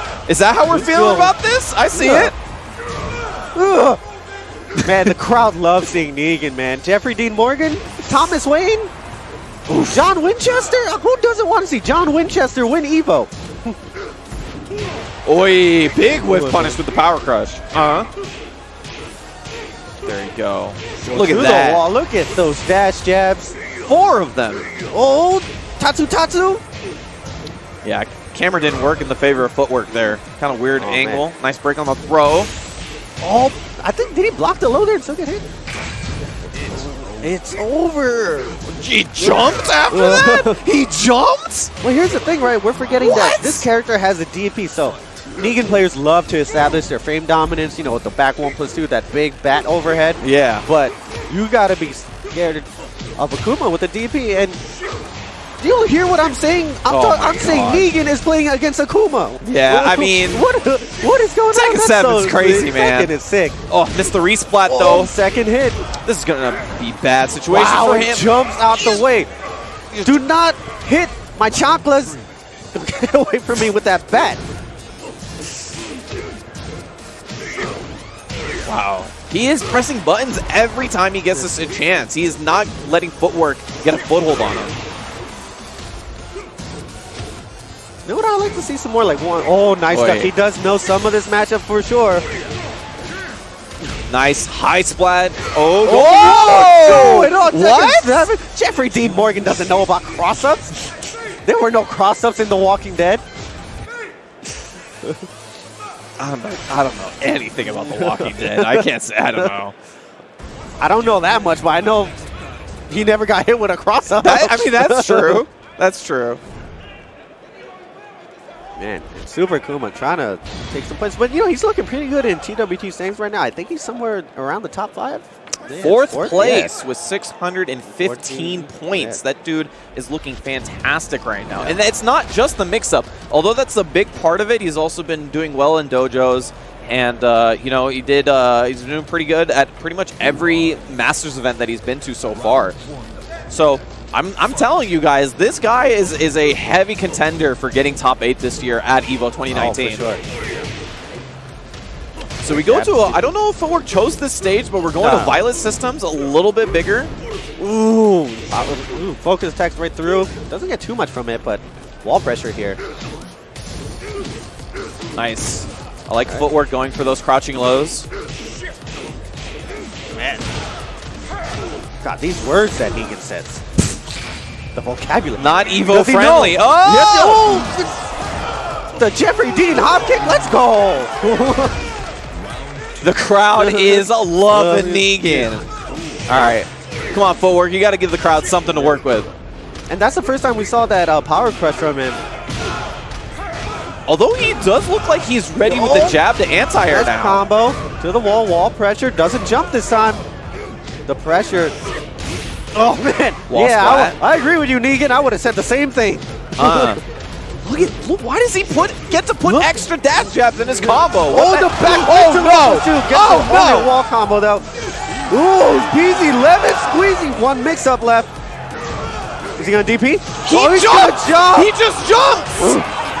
What is that answer? Just what are plus frames? Wait, is he jumping or demon flipping on wake up? I missed that. I think he's demon. I think that was a demon flip. He is taking to the skies. All right, nice. Gets the confirm with the back one. Yeah, look, with all that meter he had and momentum, this was gonna. That was a fast 16-second round, man. Oof. You feeling good, and then you get a fireball FADC. Oh, he tried to bat away the fireball. You see that? I feel like that should have worked. That should work. To be honest. It worked in Tag 2 with bad items. I mean, not Tag 2. It just works with bad items. I'm pretty sure the bad items still work in T7. Why doesn't it work for Negan? I don't know. Ooh, missed the whip punish there. Trying to apply a little bit of pressure. Oh, yeah. Terrible time to stop right there, Negan. There you go. Spends all the bar. No, there you go. He's like, I don't care. Down 4-2. Get in the air. You want to be in the air? I'll put you in the air. Lights out, Akouma. He's gonna jump out. Nice backdashing. Gets away. While standing too. It looks like Footwork had a fun time. The crowd was loving it. You see the applause from him. Appreciate him bringing out the Negan. Yeah, man. Not a lot of Negan players left, to be honest. The character does a ton of damage, but he's one of those characters that obviously an unorthodox character. Yeah, exactly. A little hard to get things going with. But man, I remember being here last year when they announced him. I was wondering. I was like, what is happening? I was like, is that? No, they did. Listen, Noctis was like, like, okay, all right. You know, I'm interested. I mean, like, I'm at least interested, right? And then Negan, I was just like, I don't know what's going on. I don't know what's going on. Hello? All right, cool. I you didn't watch expected. The show. I watched the show a little bit. I was like, holy, what Negan says. I was like, all right, cool. Anything's possible at this point. All right. I mean, Heroes in Smash and Negans in Tekken, like, all right, cool, whatever. Let's just all cross over. I don't care anymore. Give me Pikachu in Tekken. Yo, get me Lucha Pikachu in Tekken. Yeah. I'm all for it. He's a Mishima, isn't he? No. Is it she? It's a she, right? I don't remember. Give me Detective Pikachu. I want Ryan Reynolds. Yeah, that would be so sick. All right, Detective Pikachu would be so cool. So next up, we're going to have another winners qualifying match. I think they're getting set up right now. So we have Zech from Japan, a super old school DevilJin. Okay. I remember the name. I remember seeing him so long ago, like when I was watching like Tekken 6 videos. Okay, cool. Versus, I believe this is JGReene. Rocking the old school PS1 shirt. PSX, maybe. I love that logo to death, man. Never let it die. That logo is nostalgia and memories. Oh, for sure. I may have not been in the most ever state of minds one night, and I went Amazon shopping. I bought a nightlight where if you hit it, it makes the PlayStation noise. That's so buff. Oh, I would love that. Man, on top of which, his sweater's in the PSX color. Oh, yeah, it's so sick. I'm a big fan. I'm a big fan. Right, he's going to do his best. You're saying versus an old school Mishima player from Japan, Zech. And you can kind of look at him and you're like, that's an old school Japanese player, man. Like he kind of looks like he plays Third Strike. Yeah, afterwards he's going to go enter the side tournament for ST. All right, so Rockin' Devil Jim versus what could be more new school than Katarina? Yeah, seriously. But that's one of the things I really respect from the old scene is that a lot of them took dedication and time to learn the Mishima style, and that took a lot of work in the old games. Especially back then, man. Yeah. So a lot of those guys, you see a lot of old players play Mishimas, they just carry it over. A lot of those skills still are so strong in Tekken 7. But you can see here, man, he had a perfect punish on that down 4-3-4 from Katarina. So it looks like he definitely knows some Tekken 7, man. I don't think he flew all the way here for no reason. Yeah. Ooh, misses the whip punish there. Ooh, nice punish there. Yeah, we got the real combo. Are we going downstairs? Yes, I don't need a tailspin to get you to the wall. Ooh, wow. Combo setting 2 into laser scraper. Some more laser scraper. Yeah, that was pretty good too. Well, that's the great. So this is a very old school technique of finishing laser scraper because the only way to avoid the last hit is to sidestep right, and Katarina was stuck in a position where there was a wall there, so she couldn't do it. So small things like that you may not notice at first make a huge difference and changes the way moves are used. All right, we want to go back. Oh, no floor. What? Looks like he got the grounded hit there. Yeah. And Wavu. Either way, Zex is looking really good right now. All right, nice punish there. JGReene. Yeah, look at this movement. This is old school Mishima movement for sure, man. Wavu into block, Wavu into low. That's so sick, man. I miss seeing this kind of stuff. All right, no throw break here. No ground break, though. There you go. It's one of the good things, too, is that you let the laser scraper rock to see if the opponent knows how to deal with it. Oh, yeah, for sure. And here we go. The Q-down special, Hell Sweep. To the wall. Right downstairs. Middle floor. 3. Ooh, nice block there on the Hell Sweep. Risky stuff. What's he going to do with it? Are we going downstairs? Yes. Bottom floor. Into the cellar, the wine cellar. Ooh. Man, this guy, I guess Zech has been playing some Tekken 7. Yeah. Oh, no, got a reset with the dragon, or the demon hoof. Quick 3-0 there from Zech. Yeah. Man, he doesn't even have the headset on. It's just around his neck. Yeah, just around. I want to be comfortable. I want to pretend like, I'm walking around the city or something. Get a little bit of that arcade feel. Yeah. You want some of the surrounding atmosphere. I'm all for it. Good stuff. Yeah, I mean, one of the things, when I try to go watch back old footage, you see a lot of the old Mishima play was based around movement, right? 100%. Yeah, and you see that now, the way he's moving around, the way even just back and forth. Yeah. Going in to get a mix-up, going in just to close a gap. It's super good. One of the things that was really, really strong about Mishimas in the old game, when movement was a little bit harder to do, is that the wave dashing was such a good tool to be used in closing gaps and stuff. You see it right here. Anytime he gets to move forward, he'll do it through wave dashing because it's so strong. Right? And I'm not going to lie, man, the way he's moving, to me, as a semi-old school player, it's so impressive to me. It's still hard. This is not easy to do. Yeah, look, how many times has he pushed JGReene into a corner? Corpse thrust to finish it off. Zech's looking strong. All right, JGReene needs something to do here. Maybe throw out a few, counter hit 4s or something. Get him. He needs like a get off me or get away from me. And these lows, man, he's old, but he's blocking them. Yeah, and he's getting the right punish for him too. Nice combo. Once again, right into the corner again. Oh man, misses the ground laser. Oh, here's the pressure. Challenges the electric. Are you crazy? All right, Zech's 1 round away, putting JGReene into losers. And winner, I think winner of this qualifies out. Not 100% sure. Yes, this is a winner's calls match if I recall correctly. Either way. Nice. Just gets the throw there. And that's the second throw that Zech hasn't broken. Yeah, maybe that's the crack in the armor. But these lows, how and he's getting the right punish, too. Oh, man, you see that wave with the wild standing, too? 1-1-2. All right. Got the red on. This is your last chance, JGReene. You're going to have to play super solid right here. All right, nice throw break. Has one mix-up left to eat. Wow, what a block from the 1-3 there. 2-0 for Zex. Good stuff. And then that was, you know, we didn't really get I feel like I didn't really get a chance to see what JGReene had to offer. It was just, you know, in the moment playing against a player like Zech like that. Yeah. He's throwing that at you. You know, he's wave dashing in your face, throwing you hell sweeps and electrics and wild standing twos. And anytime, you know, JGReene tried to challenge by trying to go under an electric with a low or something, Zech just blocked and punished it. So, you know, just a bad draw sometimes too on top of everything else. But he's not done yet. He's going to have a chance to play on the loser side. Yeah. It's unfortunate, but sometimes when you play against like good players like that, you sort of freeze up a little bit. Especially if you don't know the good player, right? If he was like me before, who didn't know who Zech was prior to the tournament, then you'd be like, oh man, like, oh yeah, you know, like if you played him in pools, you would have been like, whoa, what is this, man? What is happening? Hello? Yeah. With punish electric. No one told me about this. Yeah, but I mean, you know, sometimes what you got to do is just throw out buttons, see what happens, and unfortunately.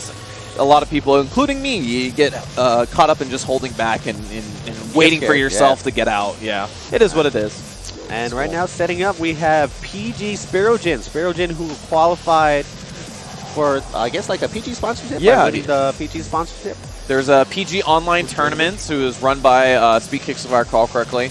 And then, so he won that tournament, and then he qualified to be sponsored by PG at this tournament here. So that's why he's running the PG banner versus Cyclone 923. All right. SperoJin, he's been an interesting player lately. You know, he's always like really into, he's really into being a competitive Tekken player, right? More than anyone I know. He's always trying to learn. He's changing like his diet and everything. Right now he's pushing like, you see the shape he's in? He did like a month-long water only fast or something.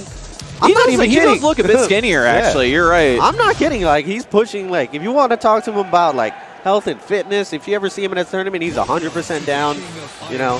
And he's like, that also affects my Tekken play. That makes me a Tekken player. Rubbing chapstick on my thumbs, too, is also one of his favorite things to do, which I'm also not kidding about. He does that, yeah. I mean, you see him rocking the PS1 pad right there. Yeah, that's true. Old school is old school, man.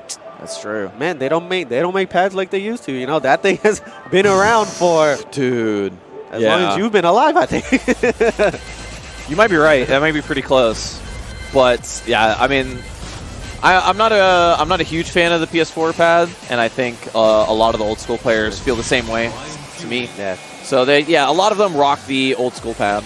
Yeah, I know Fighting Jam plays on a PS2 pad now. He swears by that. Like, he's like, I'll never go back to a PS4 pad. But, you know, personal preference. That's all it is. Personal preference, as we see them. We got the two styles. We got a arcade stick on the side. I mean, you know, I enjoy arcade stick way too much, but the benefits to playing pad are so nice. Ooh, a Brian player? Right. Interesting matchup. Yeah. Brian's an interesting matchup because, you know, he will always get down back two. It won't float 100% of the time. It'll only float if Eddie keeps mashing after going to handstand or relax. But it's one of those things, it's a go-to button. It's such a quick go-to button. You'll always have it ready on the block. And to have that in any matchup is so comfortable, right? Like, you're just like, anytime I see that guy on the floor, down back two. If I get a launch, cool. If I don't, then we're just going to play neutral again. Right. But look at this, though. You know, this is what's kind of messed up for the matchup for Brian is that, you know, if Eddie blocks that low soccer, that hatchet kick, he gets that launcher, which, you know, did an instant 50% for SperoJin right there. Ooh, jump back. Reverse leapfrog? Nice. Ooh, challenges it. And not scared. I like that Cyclone. Not scared. You launched me for it before. I don't care. You can't take that move away from me. Oh, no. Whoa, got counter hit. Oi. All right. That's going to go to the wall. Nice. Oh, misses the dash up. Yeah, maybe didn't believe in it. Wall jump? Yeah, nice. Get some room behind him. SperoJin looking pretty comfortable, even though he has a life deficit here. Oh, goes right into the mix. Man, that move, I hate that mix-up so much. It's so annoying to deal with. Look at that damage. That's the classic. Spero up 2. All right, back to action. And look at that movement from Eddie, man. That's so key for Eddie because Eddie doesn't have a sidewalk, you know, so his backdashing is key for him to get away from you. Super important. That's why a lot of times if you see Spero lose a match, and thanks to the TWT rules, he will switch to an infinite stage. Yeah, it's a big deal, right? Yeah. You don't want to be put on the wall just because you can't sidestep. It's unfortunate, but some characters can take advantage. Right now, Cyclone just struggling to get any sort of offense. What is The going on? acrobatics! Playing 2D? I mean, Eddie might as well be. Oh my god, the wall jumps have been doing a lot of work for him. Yeah. That's just one of the options for Eddie to get away from the wall jump. So you'll see a lot of wall jumping. Sometimes you see him try to throw his way out. Yeah. Look at that. Water fast, like I said, bro. I can't do it. I can't water fast like that. Oh. I need to eat all the time. Oh yeah. I've been trying to work out. Guy. I've been trying to like go hard on the gym for like the past 2 months now, and it's like, man, I want abs, but I also love bread. I can't do it. Like, it always impresses me the amount of mental fortitude players like that or people like that have. Right. And it's definitely one of those things that translate to your play as well. That's why you see like Tokido goes to the gym a lot. He works on his physical health because that is a part of being a player. It's like once you get down sort of the fundamental level of being a top level player, right? Like you have to be in good health. You have to be in good health to execute properly. Absolutely. So we're going to a pretty big stage here. I don't think Eddie has like some crazy these stage combos, but Brian definitely does. Yes. But looks like Cyclone's not going to get a chance to execute him. Yeah, breaking all the walls. Kick off. No duck there from the smash. He did get counter hit previously, right? So maybe just trying to play it safe that time. Spero takes the first one. Ooh, one more time. Oh, Caught the sidestep. That wasn't even guaranteed. No, it was not. He just was ready for it. Oh, there we go. Oh, doesn't go for any follow-up. All right, can you break the wall? I think he could have broken the wall there. We're down 3-2. Oh, he doesn't know. He doesn't know. He is swinging now. Hey, as long as SperoJin isn't ducking that, you have a free reign to poke with that move. Oh no. Oh, no. Kitchen sink? It's kitchen sink time. Kitchen sink time? You think you can throw strings? I can throw strings. Oh, nice. 3-4. Full combo. That's going to hit the wall.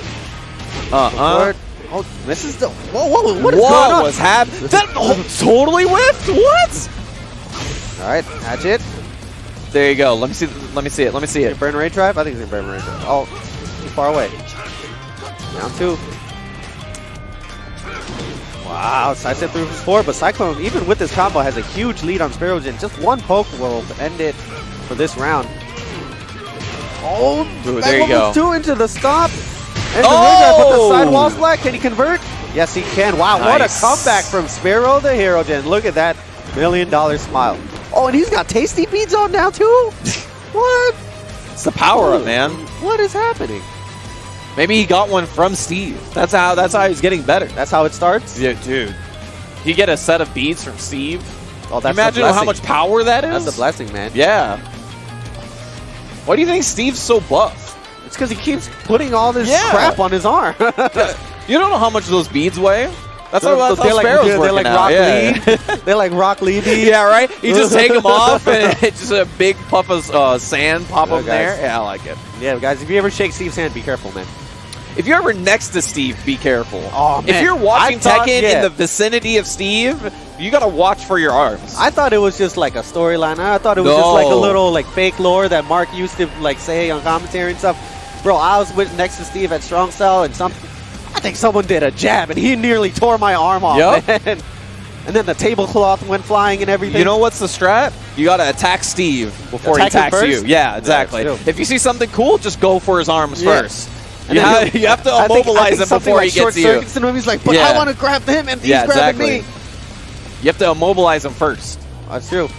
It's kind of like bopping a shark in the nose. Yeah, exactly. You gotta punch the shark first. Don't let him get at you. Anyway, next up, got S.Talon versus Iremixi. Right. I think I'm saying that right. So Talon, old school STL player. Okay. Used to go by, his name was super long, which is I assume why he's joined. It was like Shatrian Talon or something like that. Oh. So, yeah. So super old school player. Machine player from what I remember. Let's see how he does against Iremix I? I think Right? I'm going to go by remix. Right, sure.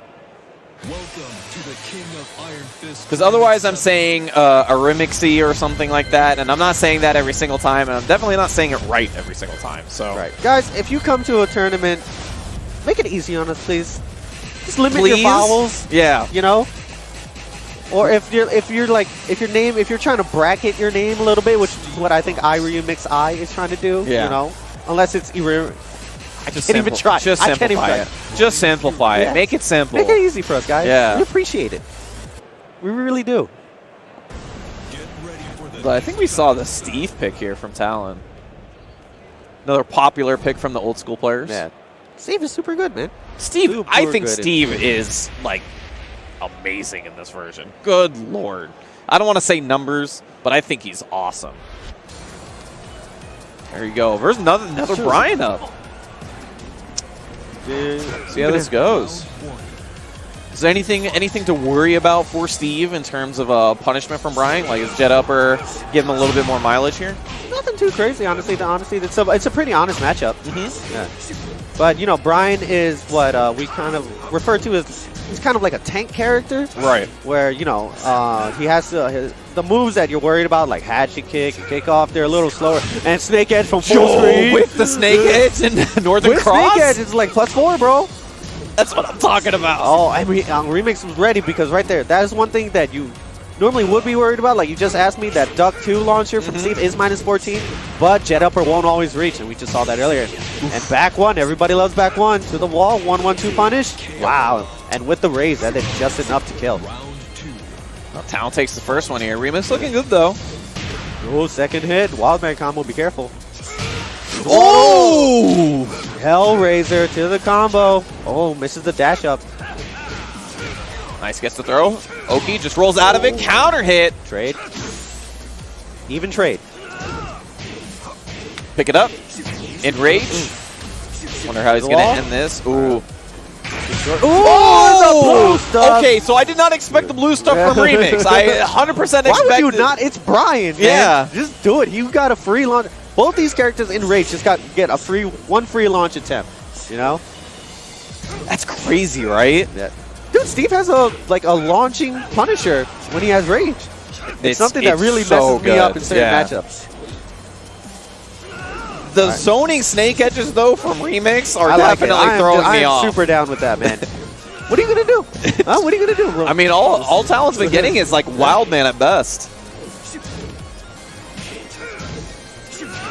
Oh, man, goes right under. Drops a combo, though. Movement just swaying around. Box. Eboc. All right, breaks the throw that time. All right, 22 seconds left. Both about even. Remix with a small lead. All right, now Remix now is going to try to keep this wall pressure against him. Push him. Oh, 10 count. 10 count, though. But only 10 seconds left. Remix has to do something. Oh, eats the rocket launcher. He is still one launch away. It's just I think he was like just a frame short from hitting that. Yeah. round 4. All right, Talon goes up. All right, back to the roof.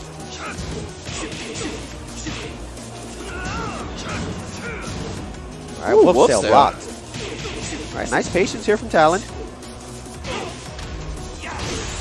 Big dunk. One more time. Out of range. What's the power dunk? What's the combo here? Oh, drops it. Key drop right there. That could have been huge. Oh my God. All right. Maybe a little too much. Yeah, not Maybe a zoning too much. Snake Edge that time. Felt like he actually ran into it just to block it. Anyway, that's the first one for Talon. Looked good for Remix. He had points here and there, but I felt like some little combo drops, huge deal, right? I think he's not chaining his moments together. Right.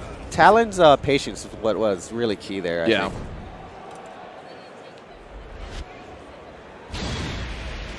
See it. Last day on Earth. Giant stage. Weird angles. It's kind of thin on one side.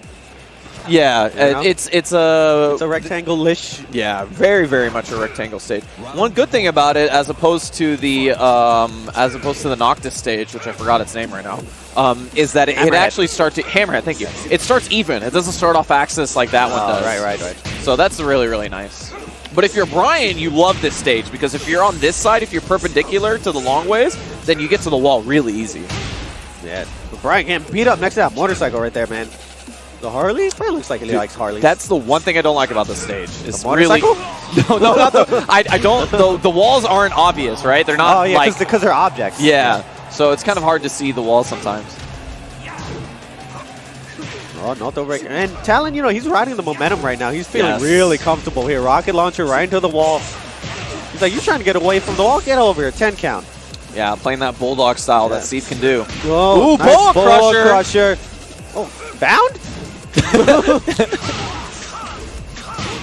Oh, out again! I respect that jet upper. It's not going to kill. One pixel left. Oh, just whiffs. Oh, punish that. No punish. All right, gets the round. Man, that was so sick. How was that? Just do it again? I'm all for it. Did Brian just say caca? That was sick. All right, he's not giving up. With Snake Edge. I respect it. The strategy worked once before. Oh! Hellraiser. Oh, sidewall saving him. Oh, Brian in the corner now. Talon trying to keep the wall positioning. Yeah, but I like that remix. You know, he knows to try. He tried to get away from the wall, but, you know, Talon just chased him down. Yeah, that low on life, so hard to make a comeback even after you get off the wall. Yes. Yeah, this is a Once bad you get look. to the wall, yeah, 50%. The combo's not even done yet. Step on your toes. I don't like your boots, Brian. Yeah, stuffs the wake-up kick, goes low. Talon gonna take it. It's also good stuff for Remix. Yeah, it wasn't a bad showing for Remix, but I think experience definitely played a part there from Talon. You know, as soon as he started getting a little bit of momentum, as soon as he was comfortable, man, he started going to town. Yeah, good. So we got one more coming up for you guys. We got Suiken User versus Mr.Sloth. Let's see if he plays the Eliza or he goes to the Lei finally. We will find out. I like seeing the Lei because it's like watching him play. You know, he feels more comfortable, right? Like he just feels like he's a lot more fluid on that character. But and this is to qualify out of your pool. Yes, right? this is a winner's qualifier match. But, yes, you know, my money right now would be on Eliza coming out because, you know, I think it's just, you know. It's a good pools character. It's a pool character. I just want to get out. I'm going to do some crazy stuff. If this guy doesn't know how to deal with it, it's awesome for me. If he does, then whatever. I have late. You know? Much simpler of a move list, right? You don't have that expansive move list, all those transitions. Very simple character for your few things that you can do that are, like, overly complicated with her. So... I tend to agree. Like, not a bad pick. No, not a bad pick, right? I mean, Evo 2017 top 8 with that character. I mean, very few people play Eliza at that level. So, of course. Because she's one of the more, like, harder to win with meter characters of the three. And she's the most Tekken-like, I would say, out of the meter characters, you know? Yeah, I mean, I would say out of the meter is more Tekken-like than the other two. Right. Because the meter... I think the meter plays less of a factor. Yeah, which is original before we found out how really absurd Geese is. I feel like a lot of people thought Eliza was one of the better meter characters because she was like, oh, well, she's not hindered by having or not having meter, right? Meter doesn't make her damage explode. It kind of adds a little bit, but it's not. There's only a handful of specific instances where meter really changes the game. Right. But it looks like he's going to lay. Ooh, there you go. And man, this guy, Mr.Sloth, is he an Air sub? Is that an Air sub shirt? No. Oh no, I got to root for Suiken. I mean, I'm 90% sure Suiken's also an Air sub, but I'm an Air sub too, man. I got to support my boys. I'm not. Drop them quans, baby. Drop them quans. Can't do that. Can't do that to me. No, I mean, Erns does good work. But we got Suiken here going on the Infinite stage. Come on. Gotta say I would say that's a pretty big win, except he's playing against Armor King. One of the things that the Kings do get versus other characters is that they get that Power Bomb Ender. So it kind of normalizes their Oki over and over again. But being able to backdash for Suiken will be a pretty good tool. So let's see how this goes versus Mr.Sloth. He gets the first command grab of the set. Breaks it early. Try it again. Why not? Oh, 4-4-3. Finishes the string, though. Oh, nice counter hit. That's going to be big damage. All right, Suiken with the red now. And remember, this character's got like 10 million rage drives, bro. Oh, second hit. Yeah, a little bit of a delay there. Yeah, already uses the tailspin, though. Nice break.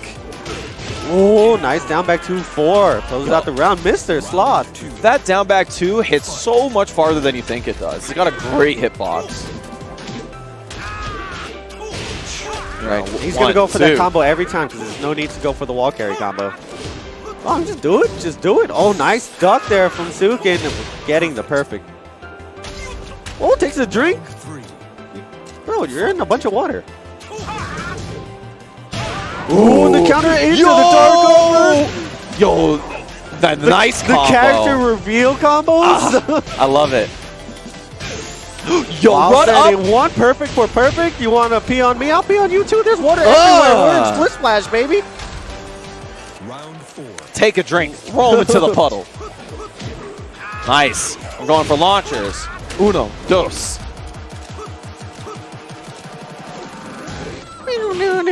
Nothing. Man, are they? Is this another perfect? Tell me another perfect. Oh no, back one before the JDCR. Oh, no punish there. No one punishes that. That's super punishable, guys. Just in case you don't know. At least 14. You better tech this. Oh, he does. Just outside of rage. Oh, the mix up. Oh, the backswing doesn't punish. Shining black. Ooh, oh! Back 4, get away from me. We're going to final round of this first match. On the slow-mo. Oi, gets a big launch again. Ooh, missed the dash up. Nice knee. Pick up. Very nice. The crouch dash while standing 4. Headbutt, safe, good. Down back 3. Oh, it's gonna do a lot of damage, but it's not gonna kill him. Well, especially if he drops the combo. Oh, Razor Rush, what's he gonna do? Goes for the. I thought he dodged it. I thought he dodged it. But those long Armor King legs, baby. Yeah, that down back 3 was so critical on that set. Not one of them was so blocked. risky too. It's very risky. It's kind of slow. It's on the teeter of seeable. But counter hit launcher, it's so good. And the cameraman didn't really do us justice there. He zoomed in, slow-mo. We didn't see the bottom. We didn't see where the legs were going. But man, what a selection there from Mr.Sloth.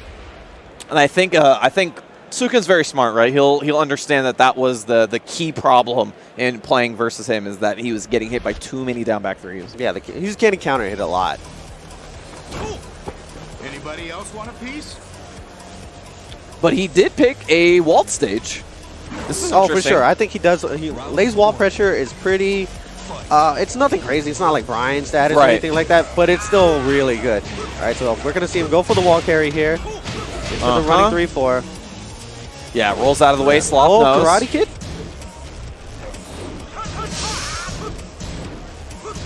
Finish the string. Second hit. Flip him over.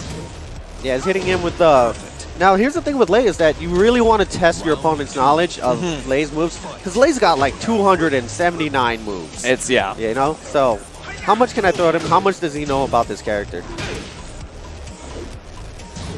Because the first match was kind of like, you know, it was a Donnybrook. It was a slobber knocker. They were just both hitting each other. So, oof, getting that back 1+4 again. Counter hit, all natural. Oh, so man, much look at that damage. And that's the thing, too. And it leads right into a direct mix-up right there, so you have to guess right away. Down back 3 still working out. That big sweep definitely leading to a lot, but maybe Sloth, now that he's down round, might be leaning to it too much. That back 1+4 still working out. Oi! Waited for the slip kicks. The wall, one mix-up. This is mid. Oh, drop kick for no reason into the slip kick setup. I like it. And this is, once again, we've been seeing this all day. The experience coming out, excuse me.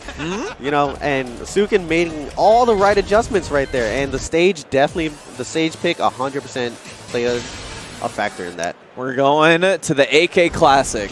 Lose a game, Forgotten Realms. Yeah, man. Have you seen the damage that Armor King gets on this if you can do launch into instant Shining Wizard, yeah, it is absurd. Oh, this guy's playing on a hitbox. He can definitely do launch Shining Wizard. All right. You know what? I feel like if you're playing AK in this, or King, in this Tekken World Tour season where you can pick stages, that is necessity. Like this, that gives you so much damage on this stage that if you don't do it, you're losing a lot. I think in every single match I've watched of JDCR's, if he lost one match, Forgotten Realms. 100% of the time, he picked Forgotten Realm. Ooh, Yakuza kicks. Oh, I can do one. I can do one on my own. All right, whiff there, no punish. Raise rush, pushing to the wall. And down back 3 is doing a lot of work for Mr.Sloth. And this is going to kill even without the Shining Wizard, I think. Nice. Put him in the dirt. Sloth taking the first blood. Oh, dark upper. Uh-huh. We're going downstairs. Gonna get the wall? Yeah, gets a full wall combo. Oh, wow. I was afraid that was going to break. Oh, nice. He's mauling him on the wall. Look at Lay's legs, man. He's stuck in the dirt. There you go. That was super critical. Oh, that was sick. I like that. He doesn't finish the combo, just instant stance transition. It's a mix-up. That was tight. The comeback from Suiken. Sloth still has a chance here. Oh, running 3 whips. Razor rush. Guesses mid. When in doubt, Razor rush out. Suiken ties it up. All right, rank set. No punish there. While standing 1, looking for that mix-up. Carries. To the wall. Nice wall carry. Look, damage right into mix-up. Nice, beautiful punish there from Mr. Sloth. Ooh, counter it. Oh, drops the combo. The break on the 2-throw lays down. With Suiken 1 round away from getting out of his pool.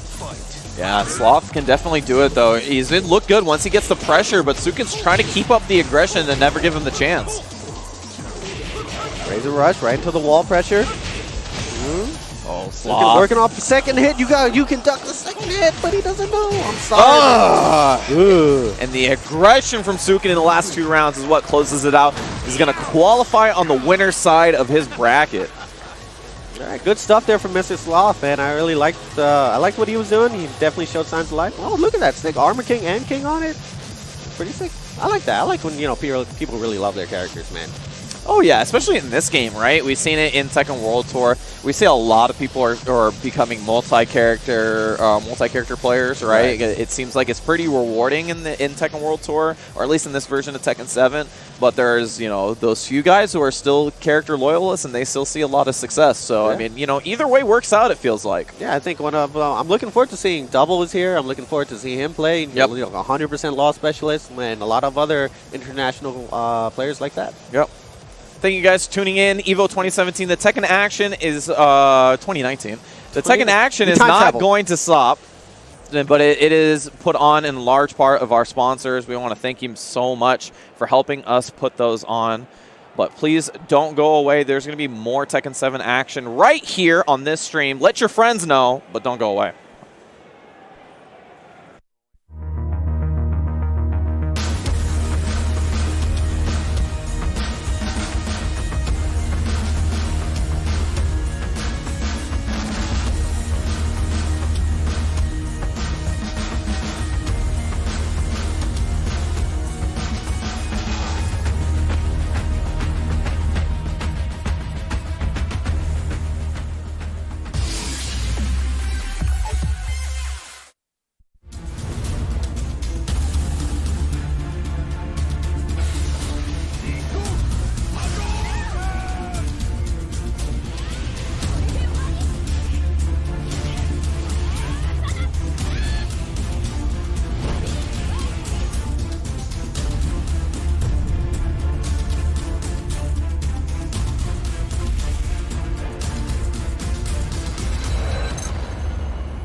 For us to bring in Gaming Gen, a professional company that specializes in, logistics, equipment, that was the perfect partnership that we could have had. And without them, we could not have pulled off a 3-day, 2,000-person tournament at all. We had more than enough equipment. We had people on site not only to bring it in, set it up, but also to take care of it the entire weekend, make sure everything was updated and running perfectly, and then take it out at the end of the weekend. The Gaming Generations team is always there with ideas to make our events better. Branding is a big thing. I mean, when you have backdrops like this, when you have banners, people want to go to these events and have something to take home with them, they're already investing a lot of money to travel out to them, but when they can go and find little trinkets. Everybody's like in line at the booth because they want to get the shirt before the event. The apparel, it's so great that they can handle all of that. Gaming Gen is just such an essential part of every major tournament. I just don't know how anybody does it without a company like Gaming Generations coming through.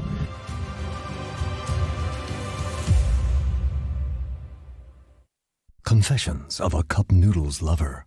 When Cup Noodles teams up my glasses, I pretend I'm stranded in a snowstorm and no one can find me. The one, the only, the original Nissan Cup Noodles. I'm just warming up.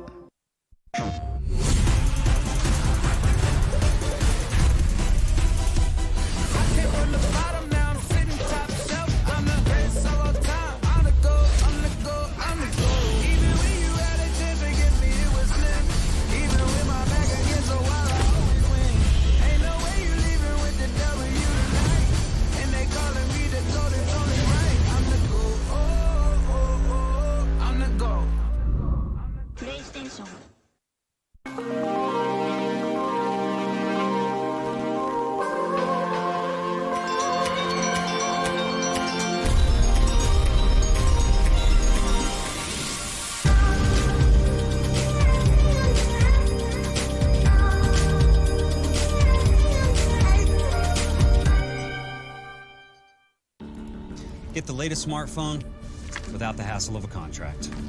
It's simple. You can get the new Samsung Galaxy S10 Plus on a light and fast nationwide network. Simple mobile, out with the old, in with the simple. Yeah, absolutely. And as I said earlier, Saint is an Eddie player himself, so perhaps that has something to do with the character choice for Chloe. All right, going into the matchup, here we go. Very diverse top 8 so far. All right, here we go. This is it. He already broke the marble on the floor with the intro, I just realized. Oh, yeah. Not a care in the world. Nope. The Mohawk in play. Okay. Mohawk versus cat ears, I guess, right? Head crones. Head cronies. Okay, backing up. Poking, here's the first big damage off of Saint. Not just that, putting him into rage now. He's going to have to be... Oh, never mind.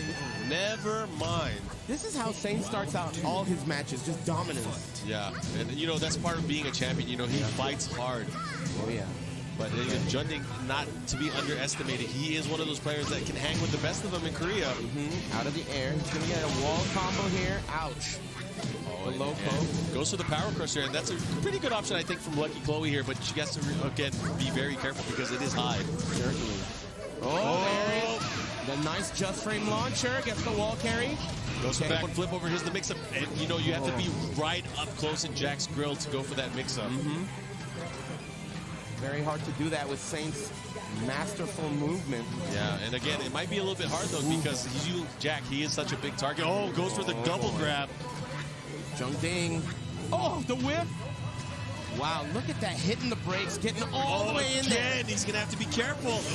Wow. Thread that needle. And rage he's going hard. to kill him. 7 seconds left. Man, very nice. That's going to hurt big time.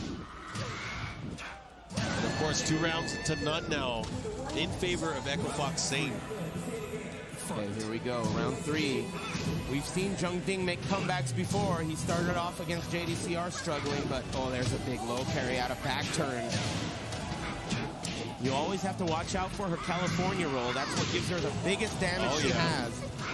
And you know, that pretty much is a free way in for a lot of players to get lows in that situation. But because of that, it becomes such a crazy mental mix-up. Big mind game. Yeah, you're right. And look at the offense here from Jungding. He goes for the armor, trying to seal the deal, but it is Saint. Don't forget. Oh, you can't count him out. Look at this sliver of life left. He's still staying alive. He ducked that mid, but it didn't reach. Oh! Woo! I don't care about that blue stuff. Put it away. Yeah. Put it away. All right, the low poke. He's on the board. Okay, Saint waking him up. Nice and easy. Okay. And again, going for the safe pokes. And again, that is kind of punishable. It really is a mix-up here. Yeah. Doesn't want to take the risk to go for the punish there, just in case. The wall carry. Oh, the big trade. Can't juggle off of it, though. Unfortunate. Okay, the wall is a huge factor here. No California roll. Oh no. Last opportunity. Plus frames. Backswing blow. That is plus. I think it's safe actually. Oh yeah. Backing up. Oh, gonna have to be careful. It caught him. No. He's alive. 20 seconds, but he just keeps that standing 2 out there. Beautiful keep out. Yeah, Mr. One-Man Team. Back with his Capo guy. Yeah. Eddie Gordo now. Looks like he didn't make the switch. That looked like it whiffed just from the standing animation. Can you believe that? That was cheap. Okay. Oh, he's off to an early start. He's going to go for this. Interesting. Went for the forward 2 there. Probably going for the down forward 2, but a nice jab interrupt again. Punish that. Very nice. I love watching Eddie in this game. One of the coolest characters. Oh, yeah. That's really cool. You know, I feel that about a lot of the characters in this game. Yeah. It's just so worthwhile and sasatisfying to try to learn what they have in store. That is the key word, satisfying. The characters are very robust. Oh, this is going to be big damage here. What's he going to go for? Wall carry? Oh, no, he dropped misses it. the finish. Big body. Double low. Unbelievable there. Very nice. So risky. Yeah. I mean, you got to live and die by the sword, right? If you're going to try to cut someone, get ready to get cut yourself. The mix-ups. Back 2 has a built-in sidestep there. Yeah, and that is always... That's the thing, is like Eddie has so many evasive moves and stances. It's just because his sidestep game is pretty much non-existent. Yeah, only access to sidestep moves. It doesn't really evade anything. Oh, look at that. Okay, handstand. And I like it. You know what? Saint is starting to play very compact here, but he's going to have to be very careful about whipping those big moves. Most certainly. And that's the thing is, you know, Eddie has a ton of mid launchers here, but they come out a bit slower compared to the most in the arsenal of the game. You're right. Man, look at the spec being shown between 2 players here. Just when I said it. Never mind. Let me dash in your face. Yeah, you're going to stand there you like a don't robot? need that mohawk.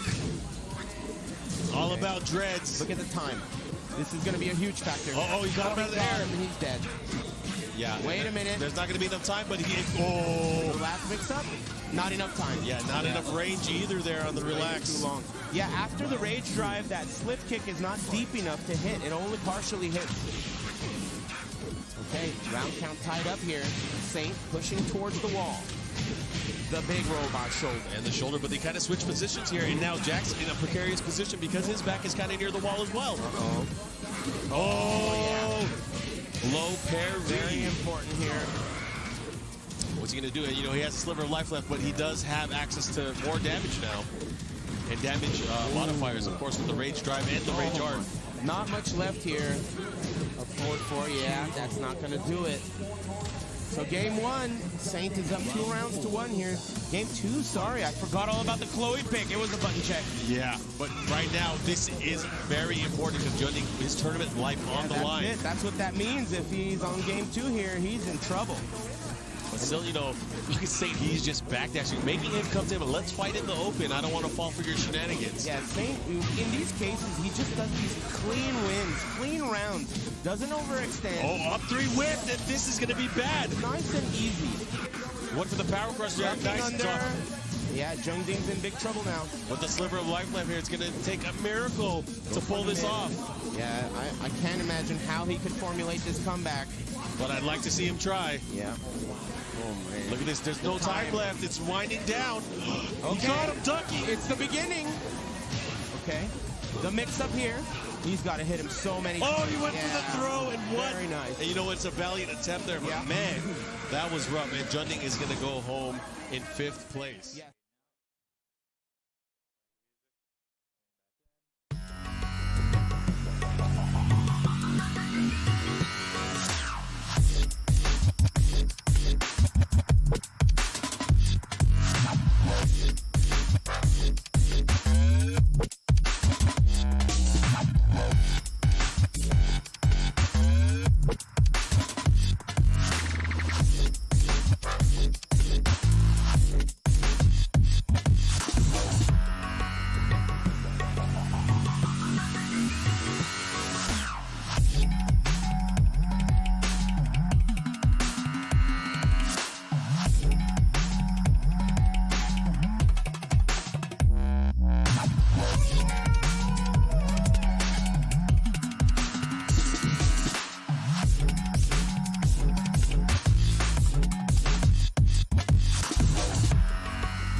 Welcome back, guys, to Evolution 2019. I am Reno Face, joined by MYK. Mr. Double Luigi himself. How's it going, guys? How's it going? Oh my goodness, we have made it here for another year. This is going to be a good one.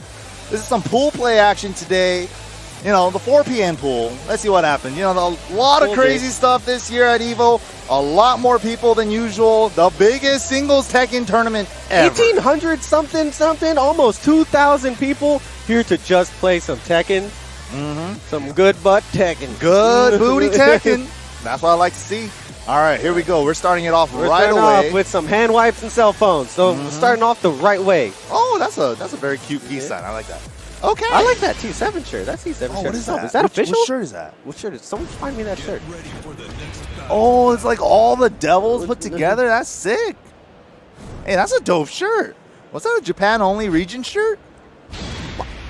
Man, I was about to freak out. Like, why are they not selling these shirts? I want one. I know. Those shirts would sell. They should have them here. They should have a booth here. It's been crazy. EVO's really blown up this year, more than ever. 1,800 plus, and we have all these booths, artists, panels, the galore. We got it all. But here we go. First match. Masakarijin. Masakarijin all the way from Japan. Versus SuperSmallPig from Taiwan. Ooh. Root of Evil. Counter hit. Goes into the throw. All right, working on a perfect right now. Oh, Look at zombie. this Oki. Yeah, the messed up part of that string is that it covers both the options. The first hit will cover the quick rise. The second hit will cover the side roll quick rise. I don't know about you, Mike, but as I guess we are old school players. Whenever I see Oki in this game, I'm like, holy! Right? The juice is still alive. The juice is still alive. It's still around. It hasn't left. All right, the small pig here, nice wall carry. That was cheating. He got the CDS 4 and he got the close range version, so he got the full combo. Good awareness from SuperSmallPig. Wow, look at that track. Jin's looking at What? us. That was a 180 down back Yeah. 4. Did you see that? Stature gate. 180. 180? Yeah, front side. Front side 180. You got those switch too? Oh, big slidey. Whiffed. He tried to delay hot kick to punish, but not in time. Lily with the Okazemi and this crazy sidewalk. One of the best in the game. Did he just avoid down forward 4? He avoided the Tims? The Fernandos? The Fernandos? Let's go, Fernando. Round 4. All right, 2 rounds to 1 here. Masakarijin. There's some solid Larry play. And he's running that over and over. Forward 4 into the Zen cancel, into Zen 4. And getting the close range version because people want to swing into it. Yep, and bro, don't play the reset combo with the median line destruction. Man, this guy has no fear. I like it, man. Oh, wow. Maybe he should have some fear. Clutch sidestep hockey. That was beautiful. There's a wall. Root of Evil. Root of Evil. No throw break. One mix up. Oh, no mix up right into the raid drive. I didn't know. What a perfect set play situation for that raid drive. I'm really like, is that Masakarijin? Doesn't he play Jin? Because he has Jin in his name. Does the name switch by any chance? Are we or has Masakarijin always been a Lily player? I'm not 100% sure, but if that shirt is Japan only, it would make sense that he's the Jin player. Yeah, right? That's what I was thinking. Then, yeah. Somebody get on that. Yeah. Yeah, the names were switched. We got the voice from the man upstairs. It has been confirmed. So Masakarijin going down 1 game against SuperSmallPig's Lily. Yeah, I knew it. I knew it. Something smelled fishy around here. Yeah. I thought it was just, that Vegas smell. I thought it was just all those dead grasshoppers that fly I know. around. That's grasshopper mixed in with cigarette smell. It's Vegas, baby. Yo, I saw a grasshopper last night. I freaked out. I was You like, really oh. saw one? Yeah, I saw one. I thought they were a myth. I haven't seen one yet. Suiken said he saw 3 already. I'm like, you're lying. All right, hell sweet. Masakarijin. So Masakarijin down. Yeah. Against SuperSmallPig. And this EVO is just a crazy tournament. We're already getting Taiwan versus Japan. You never know who's a killer in your pool. Yeah. Like, I've never even heard of this guy before. Yeah, if I came into this pool being like, oh, I got to play some guy named SuperSmallPig. He knew. That was sick. Oh, but down back 4. Man, these down back 4 close-ups are tight. Yeah, that was sick. Oh, 1+2? Starting off, caught him airborne. Here we go. 3 pressured. Nice standing Yeah, forward. I like the use of the homing move. Just trying to get Lily to stop stepping. Stay still. Let me hit you. Nice. Small whiff punish. Standing 4 again. Damn, he went right back to that same set of 1, 2, 3 into standing 4. I like it. Just do it till it works. Especially if they haven't given you a reason to stop. Masakarijin whiffing a lot, actually. I'm not gonna lie. Yeah, Masakarijin kind of swinging to try to keep him away. Maybe a little nervous, man. I think something that a lot of people forget, especially like people who like to watch lap. Ooh, Rage Drive. Caught airborne. Oh, no wall conversion. I think you could have got 1+2 there. Yeah, Right? yeah, definitely. Man, like I was saying earlier, something people forget, like, these guys are really good Japanese, like, well-known players, but that doesn't mean they don't get nervous on the stage, man. Exactly. This is a totally different country and a totally different stage than they probably used to. What? That move flips? Okay, let's go. Oh, the second hit right to it. Let me step on those Tims. Round 4. All right, here we go. This is not looking the power good. crush launcher, SuperSmallPig, 1 round away from sending Masakarijin into losers in pools. Yeah, wasn't too sure about the wall conversion there, so he just played it safe, but oh man, he's got his back to the wall now. Sweet, step on him. Masakarijin going in, throw break, Puts nice. himself behind the wall, forward, forward. Jin's still in the off air. axis. Yeah, he was 2 still rounds straight. crooked. He was going to the